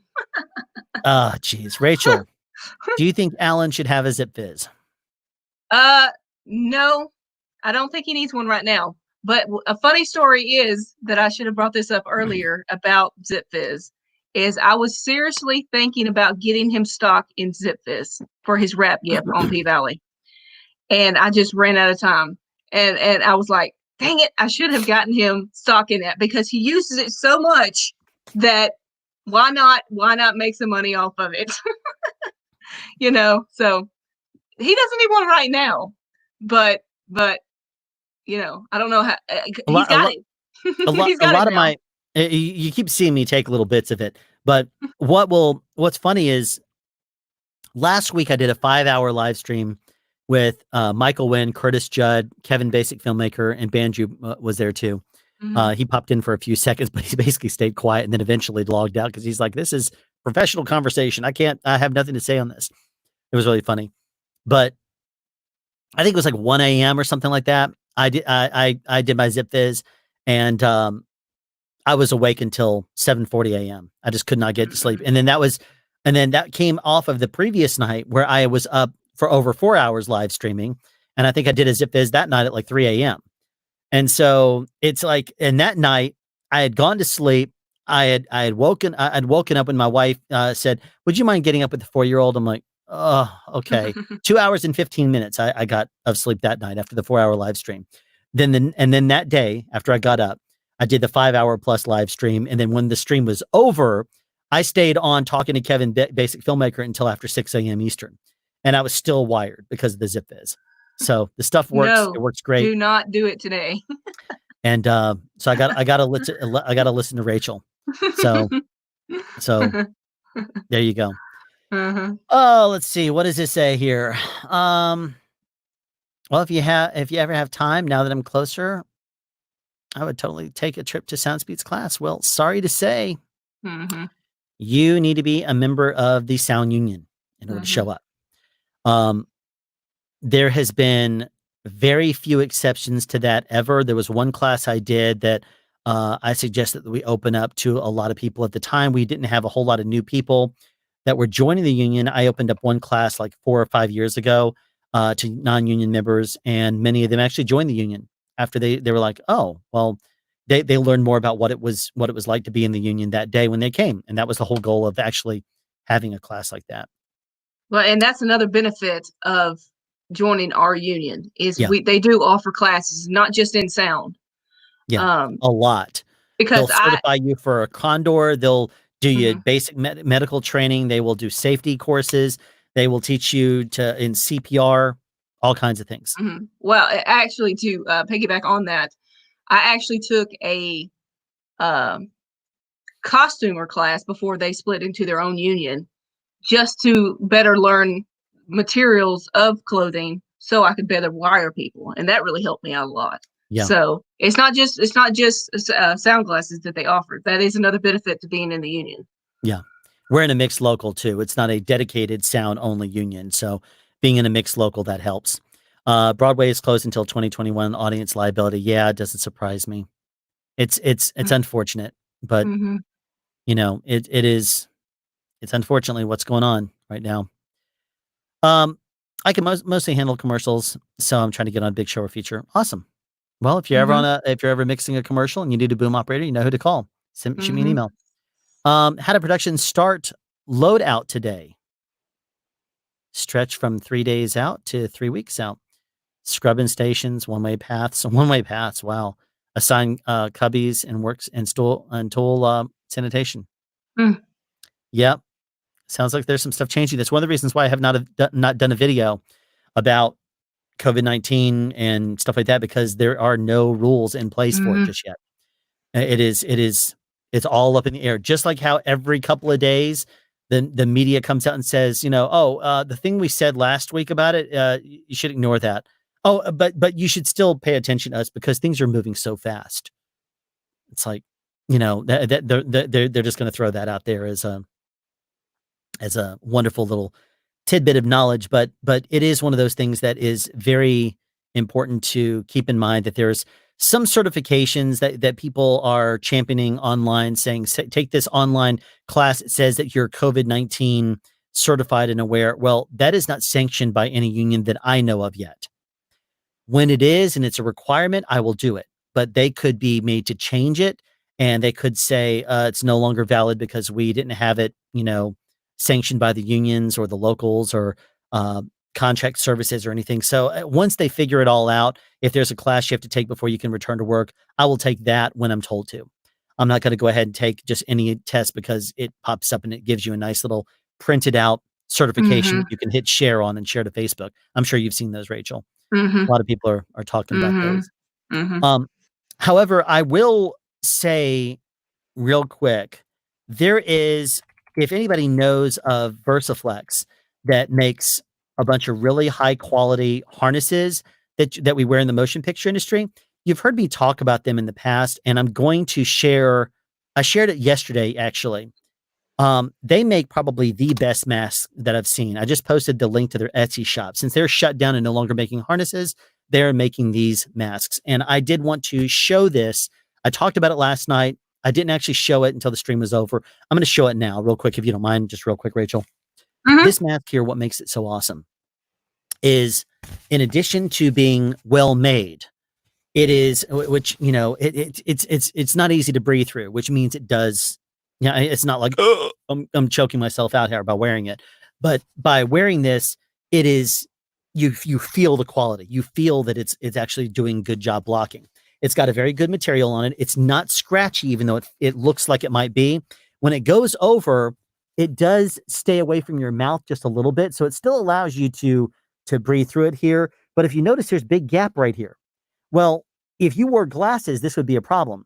But that's the reason why they have this patent pending flap right here. And no, they did not endorse me or even give me a discount on any of this. I bought 3 of these on my own. But if you were to fold this up and you have glasses, what this does is see what this does now? Is it closes off the gap right here. So that way it does not fog up your glasses. Now, one of the things I did to buy, to take this to the next level is there's these little straps, which I'll put a link to it in the description here in a second. But this little thing right here, you take it around the back, and what it will do basically is, I'll just show it to you before I actually attach it. But you bring it around, and then you can basically twist it again, and it will grab hold of the mask. So that way it's not putting pressure behind your ears. It's so much easier to put on when it's on you. But it will grab hold of this, and that way it doesn't put pressure behind your ears. It will put pressure around the back of your head. So it will grab both sides just like this. You put this thing on, and then you bring it up behind you, and you can take this off from behind your ears, attach it, twist, and now it is grabbed hold on this side. I think I just let it go behind my ear again. Yep, I did. Okay. So I will do this, and these just arrived, and I haven't played with the mask, a whole lot in the house, but there you go. It's on there now. And it's still going around my ears. Then I will attach it on this side too. But what this will allow you to do is it takes off the pressure. So if you're wearing headphones or something, it's not going to put pressure directly on. And I pulled it off on this side too. But you can see this side actually would work just well. But just to at least show what it would be like, is it would be like this on the side, where instead of pulling like this, it would actually pull backwards more. So if you did it right, like I said, I've only done it like a couple of times. But and probably because I'm, manic whenever I'm on camera, I'll do this real quick here, just to at least show you what it would look like if it was on. But there you go. There's one side. And of course I pulled it off yet again. All right. Enough of that. But you get where I'm going with this. It will remove the pressure straight off from behind your ears and allow you to put on headphones without the pressure of pulling your earlobes forward like this on your headphones. So if you think about getting something like that, I just got through buying these off of Amazon. I'll post a link here because it's actually a pretty cool little thing. You just have to get the exact fit correct for it within the loops. And you got to make sure that it doesn't actually pull downwards on your ears too much. But there is a way to make it feel comfortable. I know because I use them here. And if we can get a good question for Rachel going here, then what I'll do is I'll get it right, and then I'll do it and show you. But I'm a little manic right now, as you can tell. Well, listen, I've had a couple it's of 3 hours in. Listen, it's 3 hours in, Marcus. Yeah. Marcus, your name is not Marcus. Alan. Your point? What's your point, Rachel? We have 27 viewers across the entire world that are here to see your face. So 3 hours, Mark. God, why do I keep calling you Marcus? That's okay. I'm very, very blessed to be called Marcus. I will take it. Why do I keep calling you Marcus? I was there. Union equals better life. Let's see. How much sugar is there in ZipFizz? 0. They have an artificial sweetener, but there's 0 actual sugar. Let's see. Eldest not local. How do you survive this month without a physical job? Unemployment. Well, or savings. It's not easy when you have a family of 5. No, I know. I would imagine. I mean, we had the fun of a very awesome situation where in January, as soon as the show I finished in January came upon, we had our savings.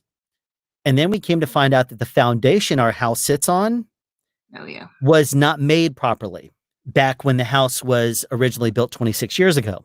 So, which makes it so wonderful is our foundation is we live very close to the edge. It's like 8 feet off into the edge of the drop onto the next lot. But we ended up basically finding out that our house is slowly sinking because there was a bunch of trees where our house now sits and the roots went deep. They're now rotting underneath the foundation of the house, which is causing it to crack a little bit and it's putting cracks in our walls and ceilings. So we had to basically hire experts to come up and jack up the not really jack up the side, but had to come in on that side of the wall and stretch out support beams. And we've only kind of done the emergency mode of it right now that's going to keep the house from collapsing. But we still have, 20 or so more thousand, probably 30,000 in all honesty, just to save the foundation of the house. And so that's good fun. So that basically wiped out all of our savings right before the pandemic hit. So we were able to make it. I had 3 shows lined up. And then the day we were supposed to, I was supposed to go one show into the next, and it would have taken me through to January. And then the pandemic hit. So I've been shut down. For that long. Good times. It's so wonderful to be unemployed. Well, and see, going back to your point of saying, if you're in this business, you better know how to save your money because you really don't know when your next job's coming from. And, you have to rely on yourself. And that's hard. And I can only imagine because, I don't have any children. And being a family of 5 like that. Yeah, it's good times. It's a lot for people. Oh yeah. So Marcus says he ordered 6 masks from VersaFlex. Awesome. What do you do with think of the face shields used by Bumblebee Industries? I have all 3 of them sitting in a box right there. It's going to be in a video that's going to air in about 3 weeks. 1, 2, 3. Yeah, 3 weeks. So I will showcase all of those. And that's one of the reasons why I bought these masks, because I'm going to show how with that and one other form of headwear that I'm sure you've heard of, the K-Tech Stingray hat, how those things will work with you, especially going forward if you are wearing masks or not wearing masks. Because I'm sure that at some point in the future, we're going to kick this virus's butt and it will no longer ever be an issue for us again. We'll reach herd immunity and it will all be wonderful. And we're not going to have to worry about masks again. And we can actually get close to people. And we can, without people scared to death that you're going to send them into the hospital. But until then, you can expect Alejandro. I will be doing a video in about 3 weeks showcasing that product, their entire product line. Thank you both for this. Any tips for someone learning how to place lavs on talent for the first time? Well, the best way is to, if you can, put it on the skin between the male, where the male pecs are. And that's the best, that's what we call a sweet spot. Make sure that, it's of course it's secure, but that's the best place you can put it. Now, when you get into certain types of clothing, is when it gets complicated. It really is about the placement of it. I mean, there's so many different ways to explain that, and it would probably take forever to explain that right now. But that is basically the sweet spot, right between the pecs of a guy. On the another actual thing to skin. note about that is if you have a significant other, either a boyfriend or a girlfriend, or you have other fellow sound people, try practicing laving them up. Because that way there's familiarity. If you want to say, I wonder what happens. Does this work? Would you feel this works? I mean, and you could kind of figure out the way that everybody basically their anatomy works. It's one of those things where I've taught this class in the past, and it's always one of those funny things that I always talk to one of my males and one of my female actresses that come. And I always say the same thing. And it's funny because when us as sound people, we would never ask someone to remove clothes to put a lav on them.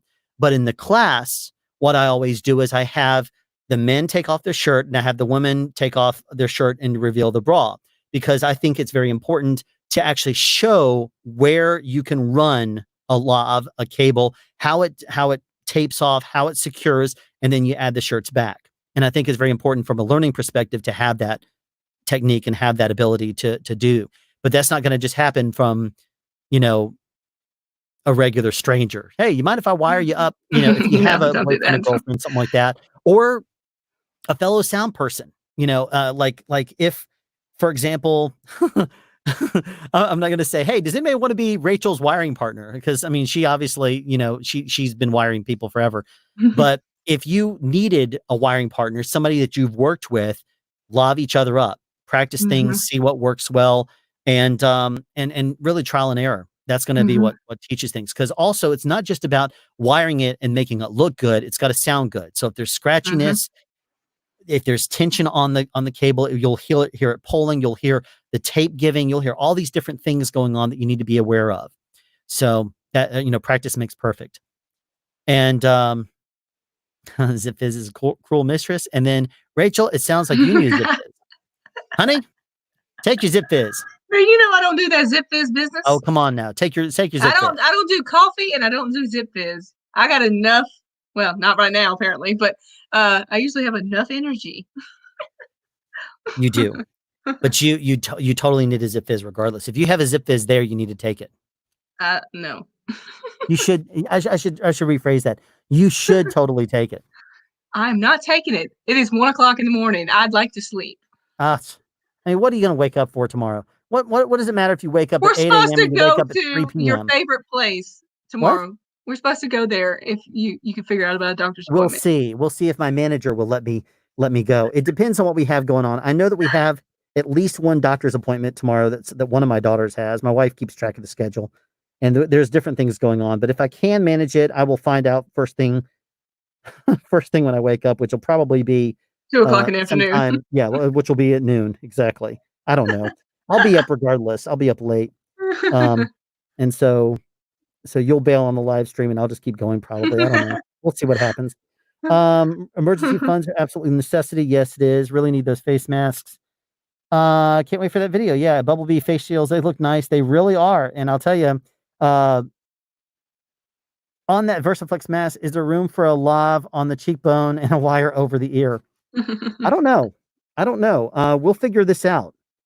Um, I'm right now trying to get this. I had it worked out earlier, and it's funny because I told myself now this thing is done. 12:30 a.m. I don't know where What's you are, Marcus. There are we you go. in Nashville, Marcus? You're an hour See? behind everybody else? There we go. Okay, so I Oh, finally got this PM. thing worked out. PM. But now this isn't going anywhere. You see how it's taking pressure off of the back of my ear? It's no longer putting pressure on my ear because of this. So I can put these Now you headphones kinda on look like Yoda, though. with my little pointy ears. Someone, the eldest, if you're still in here and you need something to go to sleep, you can see my little pointy ears. But it doesn't feel bad if you wear the over ear headphones anymore. So this is now, it's on there. And if I want to flip this thing up, because let's just say I have glasses, now it's keeping this little area here sealed. You see that? Where if I were wearing glasses, you're not going to be fogging them up, which is cool. It's a really cool design feature. So here Hmm. we go. I'm now look completely ridiculous, but Hey, Rachel's going to give me a virus through the listen. electronics. No, that's you. That's you.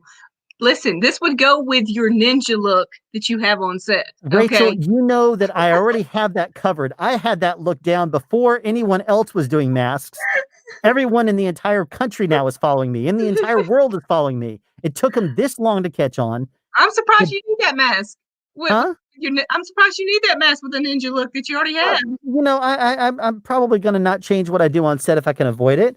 I have my outdoor mode. I have my indoor mode. But you know me. I have. Uh, It's all good. Marcus means 12:30 p.m. is when he wants to go get ice cream. We'll see. yeah, We'll I see. saw that. I'll No, talk. I think that's when. No, I think that's when he thinks you're gonna wake up. Oh no, I'll wake up before that. I'll wake up well before that. It'll be one of those things that I'll just naturally get up, and if my wife wakes me up tomorrow to get up with with our little girl, then I'll be up with her. But this morning I got up with her. So, I mean, I went to sleep late after the live stream and taking the Zip-Fizz. People have gotten in. Well, I'm not going to say it. Never mind. I'm not going to even say it because I don't want someone to do it. And then all of a sudden I'd be like on the, having to take the Zip-Fizz. All right. Teach you to be a sound badass. I will. I can't do my a Yoda voice. Teach you to be a sound badass. I will. My God, totally ninja look. All right. So, bras make it actually so much easier. Automatic strain relief and perfect center placement. Yeah. The big thing you have to watch out for regarding bras are that if a woman leans over, you know damn well where the guy's eyes are going to be. And so if the lav, the audience members, so if you place a lav there in the middle, then and a woman bends down, you could reveal it. So be very mindful of that too. It may seem like a great place to hide it. And there's actually a really cool trick that you don't even need to actually use adhesive when you place a lav on a bra. Because think about it. There's usually neoprene, what is it? Poly, it's this, it's the plastic stuff. It's the Urethane? Polyurethane. There's usually a polyurethane strip. Same thing as this on the Ursa and the Versa Viviana straps. But they make them so that way they will stay in place on women. And the actual bra itself is designed to stay in place on women. Sometimes they'll have the little polyurethane strip. Sometimes they won't. But regardless, it's designed to stay in place and not, and to support a woman. So therefore, if you run along the strap from the back or the side and you run it up and you have the woman on the inside, run it up and kind of underneath the edge of the breast right there. And then you just kind of have the top of it hold the woman in place right there. Just have the woman hold it in place between the bra. You don't need adhesives. You can run it right up there in the middle and put it right there. It's not going to have adhesives. It's going to be held in place. It's going to be right between the girls. It's going to be great in every way. And that's the way I usually prefer to do lavs. Obviously, that's not something that I'm going to place. It's going to be one of those things where I will tell her, do me a favor, run this up underneath here, and then just have it kind of go under the strap and stick up right there and held in place by the bra. And they'll say, oh, this is great. I love this. And quite often I will do that as a rig. And then once they do it once, the rest of the show, they'll just run it on over there and throw it up in there. You're smiling, so somebody must have said a wonderful comment. Yes, it's hilarious. Oh, welcome to Alan's bra class. Thanks, American Liberty. Yes, exactly. I'll tell you this. It's one of those things where, yeah. I know more about bras now than I ever thought I would want to. And it's funny. There's even a joke that geez, what was it? 12 years ago, I did this indie with Aaron Siegel, and there was a woman wearing a transparent bra, and she was in a scene that was a fairly intimate scene, and it was a wide shot low on the ground of this door, and it was so high, it was showing the entire room, and it was this shot where, and she was backed against a wall, and this guy was kissing her up and down, but she was saying things.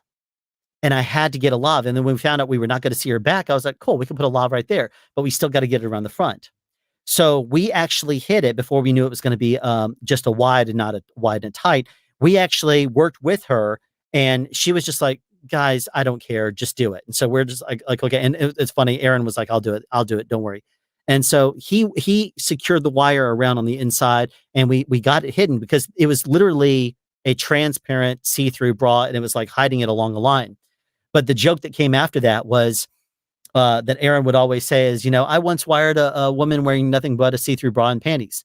And then they'd say, oh, really? And he said, yeah, I need to wear more things when I go to wire people, though, was the joke that he would always say. So there you go. That was the joke. That's funny. You put it yourself and be very careful with your hands, or tell her to put it there. Yes. Mm-hmm. I will, Rachel, you may have a different technique, but I would always tell her what to do. Mm-hmm. Yeah. And if she tells me, you do it. Mm-hmm. Or if it doesn't work very well the first couple of times, I'll say, can I make an adjustment? Mm-hmm. Or are you okay with that? And I'll make sure that I mean, I think that's only happened in the past few years, like one time.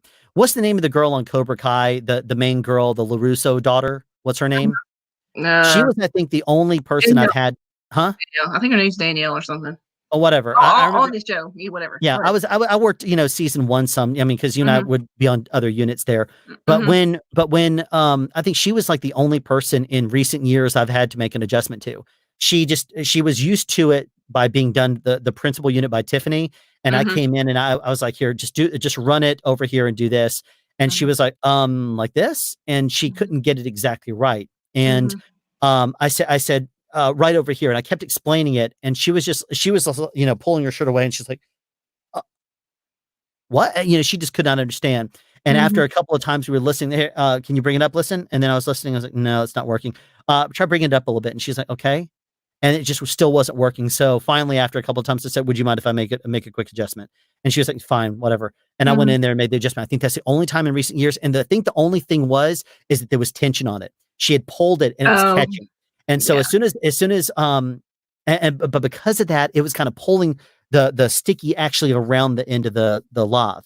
So I think what it was is I was like, okay. So what we'll need to do is if you could just pull out some of the tension, because as soon as I put eyes on the actual problem, I said, if Mhm, you could take some of the tension out down here, then I'll just reseat this and then put it there, and it was perfect. But I mean, mhm, that's generally the way. Um, as generally, I'll take a few times, and only if after we listen to it a few times, if it's just not being done right. And the wardrober person was like, she always does her own live, and she was just like, I don't care, just she's fine. So mhm. it's pretty cool. Well, Um, I've run into issues with actresses that want to wire themselves, yeah.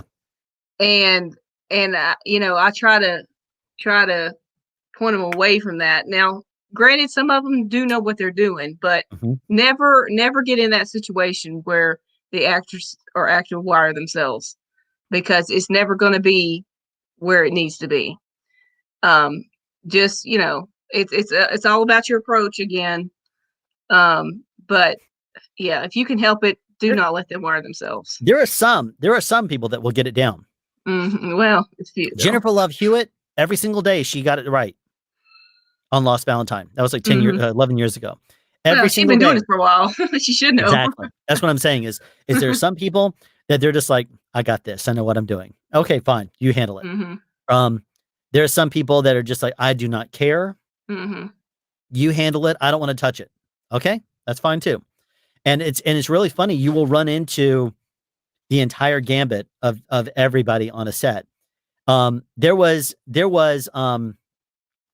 a boom operator friend of mine who I'm not going to name him, but he was trying to, and there's an actress who is a model. She's known as a model, then she became an actress. I'll give you a hint. She was in Coyote Ugly. Um, but this is years and years ago. It was his first time ever laving up someone. And he was so nervous. He walks over and he is like nervous and his hands are shaking and he's trying to lave. And she like sensed it.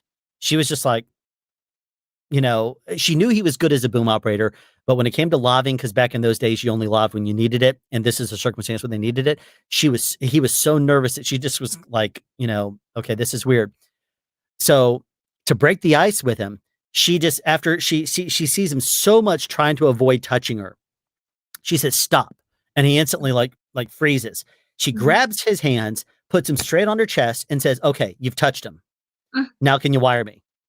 Oh my And at that, god. yes, Oh exactly. And Lord. that was one of those things where he was like, "Yes, I can." And sure as the world, it broke the ice. Well, that didn't help. but That's good. yeah, that's good. Yes, Mhm. exactly. Like that ever is going to happen again to anyone. Mm-mm. No.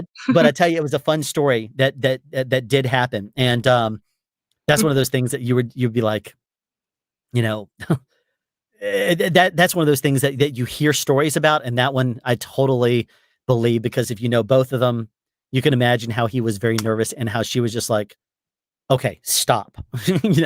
It was a lot of fun. It was a lot of fun hearing that Mhm. story. Um, yeah, Mary on Cobra Kai. Yeah, That she was was a that was sweetheart. her. That was Yeah, her. she's a sweetheart. Yeah, she's awesome. That all those kids on that show were really awesome. They really were, and that was such a Mhm. fun show to do, and I'll tell Mhm. you, that was the wire that I'm talking about that I did for that scene was the scene in season 1 where they're at golf and stuff. And she is talking Oh. to Miguel and they're doing basketball. Mm-hmm. I'll tell you a quick story about that. Since everyone, this was a 2-person sound unit. There was me and a sound mixer named Adam, and we had a little bit more time that day than you would normally have. So I got locations. You know me, Rachel. You were there outside. You were shooting with the big Super Techno crane when they first arrived, and you were shooting that whole sequence there. Yeah. And then they left your unit and they came inside where we were and we re-lobbed them. It ended with them looking up and seeing and the toy that was given, and she was like, "Oh, this is cool." And we did the whole picture sequence and the ice hockey or the water air hockey, whatever it was. We did all that stuff inside. But when it came down to the scene between her and Miguel, I was pretty amped up that day. And so and the reason why is because they put me in an arcade. And every single one of those machines, and just all the noise. And I was like, okay, where's our locations person? And they were just like, they come inside and I said, I need to talk to the site reps about all these games. Okay. Can I just introduce you and let you handle that? Because I have 2 units going on here. I said, absolutely. I introduced myself. They brought in like 3 or 4 staff members and I talked to the DP. I talked to everyone. I said, what are we going to be seeing and when? We need to figure out a system so that I can shut down all of these video games, every one of them, and kill the sounds of the ones that we see. And they were like, okay. And so we shut down all of those. Then we ended up, I then said, okay, if it's not going to be in the shot, I want these games to be shut off too. And if this is in the shot, I want these to be shut off too. Well, if you know they're playing basketball, one of the things I did is originally we put a Fernie pad down there, but then they were still throwing the basketball and it was hitting off the backboard and bouncing all over the place. And I was like, I'm not going to let that sound happen over my dialogue because the cameras were over them and all you saw is them throwing the basketball. So I tell the first AD, I said, I want PAs standing behind the thing. So that way they're throwing them into the hands of the PAs. So every single person you see in that scene that is along the line, they're throwing basketballs. They're throwing them into the hands of a PA that's taking them and then then bending down and sticking it on the ground and letting it roll back under. And so that's a little bit of a tidbit of knowledge about that, which was a lot of fun. So it was dead quiet because also another thing that I did is I put I doubled over pieces of Duvetine. I put all kinds of things and I blocked off fans on a lot of the gun games and stuff because they could be blocked to camera because they had fans all over the place. So I went around since I had the time and I silenced every single one of those machines while the sound mixer was figuring out what he was going to do and stuff. And then got everything quiet and was like telling the first AD, I want to get PAs up here to catch the balls. And he's like, that's an idea. Cool. Yeah, let's do that. And cause the PAs could go farther back, way up next to the basket and still catch the ball and then gently put it on the ground and roll it back down. So it was really cool. So if you ever watch that sequence, you're not going to hear a basketball unless it was put in Foley. So there you go. A little bit of knowledge about that scene. That was a scene I boomed and it was quiet in that noisy arcade for that reason. Let's see. Back up there. I was very nervous when the sound mixer told me to lob a famous TV diva of my country. Yeah. And there's there's sometimes people that are intimidating. But what's really interesting is usually the people that are the most trouble are the people who just get their first show or their second show or something like that, and they feel like they're hot stuff. They're not seasoned veterans. When I worked with Betty White, if she was feisty towards me, she would deserve to be. But she was the sweetest person ever. Jennifer Love Hewitt, been in the industry for over 20 years by the time I worked with her. Total sweetheart. Same way. Most people are. It's usually the people that I think I've had the most issues with ever are the people that just got their first time show and they're just like, oh my gosh, I can't believe this. You want me to do what? And it's like, crazy. Well, it works, but hey, that works both ways too, though. If they're new, they don't know all that it entails either, Yeah. So you can probably get away with a lot more stuff than you can a veteran. Yep, exactly. So do you and Rachel like for the wires to be sent to y'all's IFBAs? That's a good question. Do you want to hear do you want to hear lives through your IFB? Yes. Especially after I've just wired somebody with a complicated wardrobe. I always get my mixer to let me hear what the wire sounds like, because if I need to make the adjustment, I can make it then, and I don't have to worry about, going on set and trying to adjust it when everybody's trying to get going with the scene. Yep. And that's absolutely true. I mean, it's what I usually like to have in my ears is I like to hear my boom all the time, pre-fade. And I like to have all the lavs in my ear post-fade or second boom or whatever. The reason why is I want to always hear my boom. Yes, there are sometimes phasing issues in my ears, but I know what my boom is getting. And if a mixer says I hear phasing off you, I'll tell them you had me up at the same time as something else, right? And he's going to say, yeah, well, I heard that too. I heard the phasing. Now, if he doesn't say that, then he's mixing it properly, or she's mixing it properly, and only bringing up me or a lav. If you have phasing, it's going to sound like it's far away, and people are going to say, "Where are you? I brought you up more, trying to get more, and you were still far away." I'm like, I was right on top of their head. If you got that, it was phasing something else. Bring down the lav when you do that, and they're like, "Oh yeah, okay, I'll do that." So,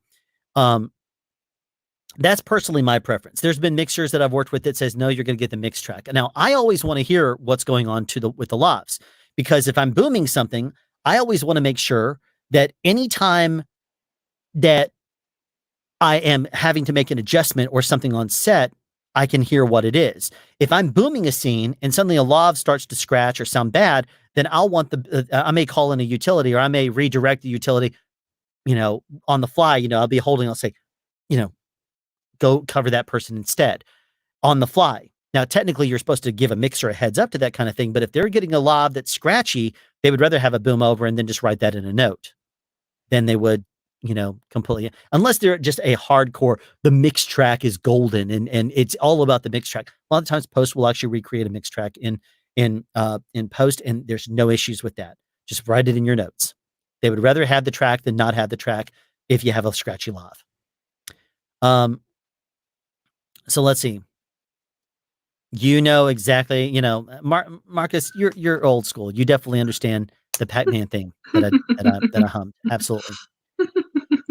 So, let's see. There was one other question I was going to ask you, Rachel.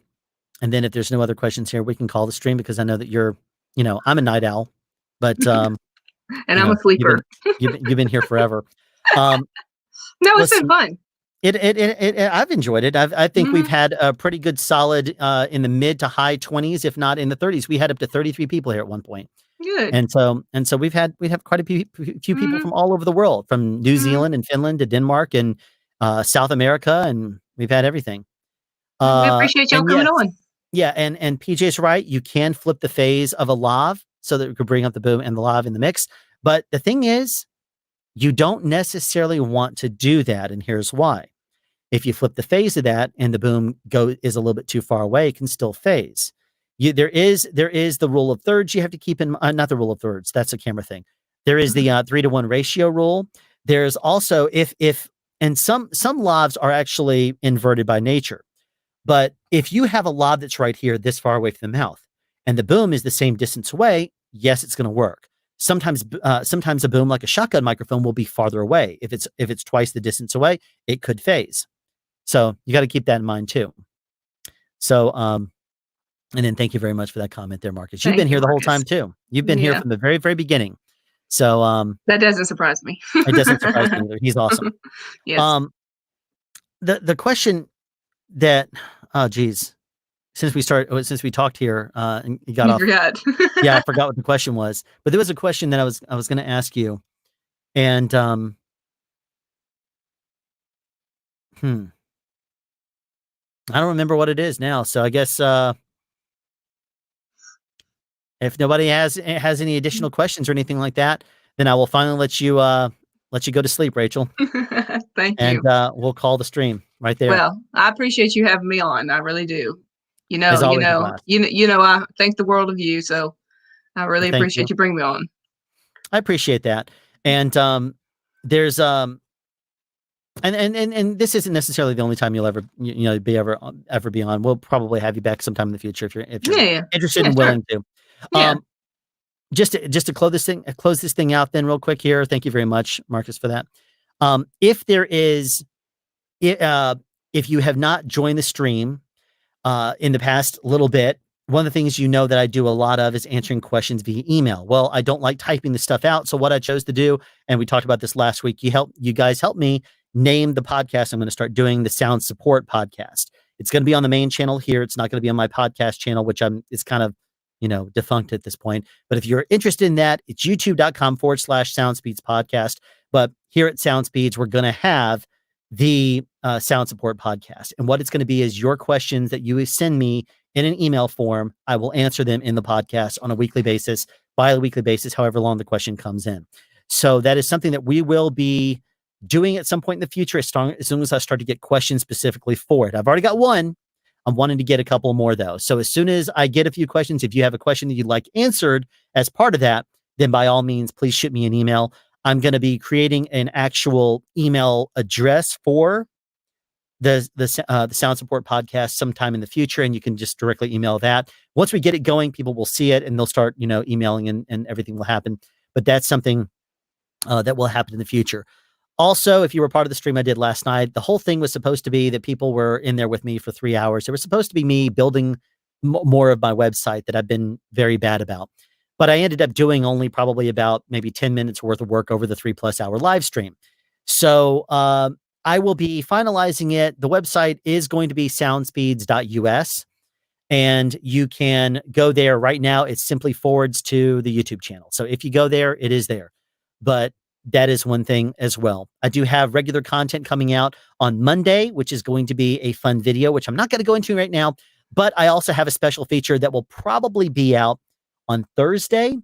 It is, if you remember, there was a video I put out about 2.5 months ago that was saying independent content creators that are interested in doing a video. As soon as COVID-19 happened and everyone was shut down, there were a lot of people inspired to make a video and put it on YouTube. And then after a week, they were disappointed because they only had 5 or 6 views.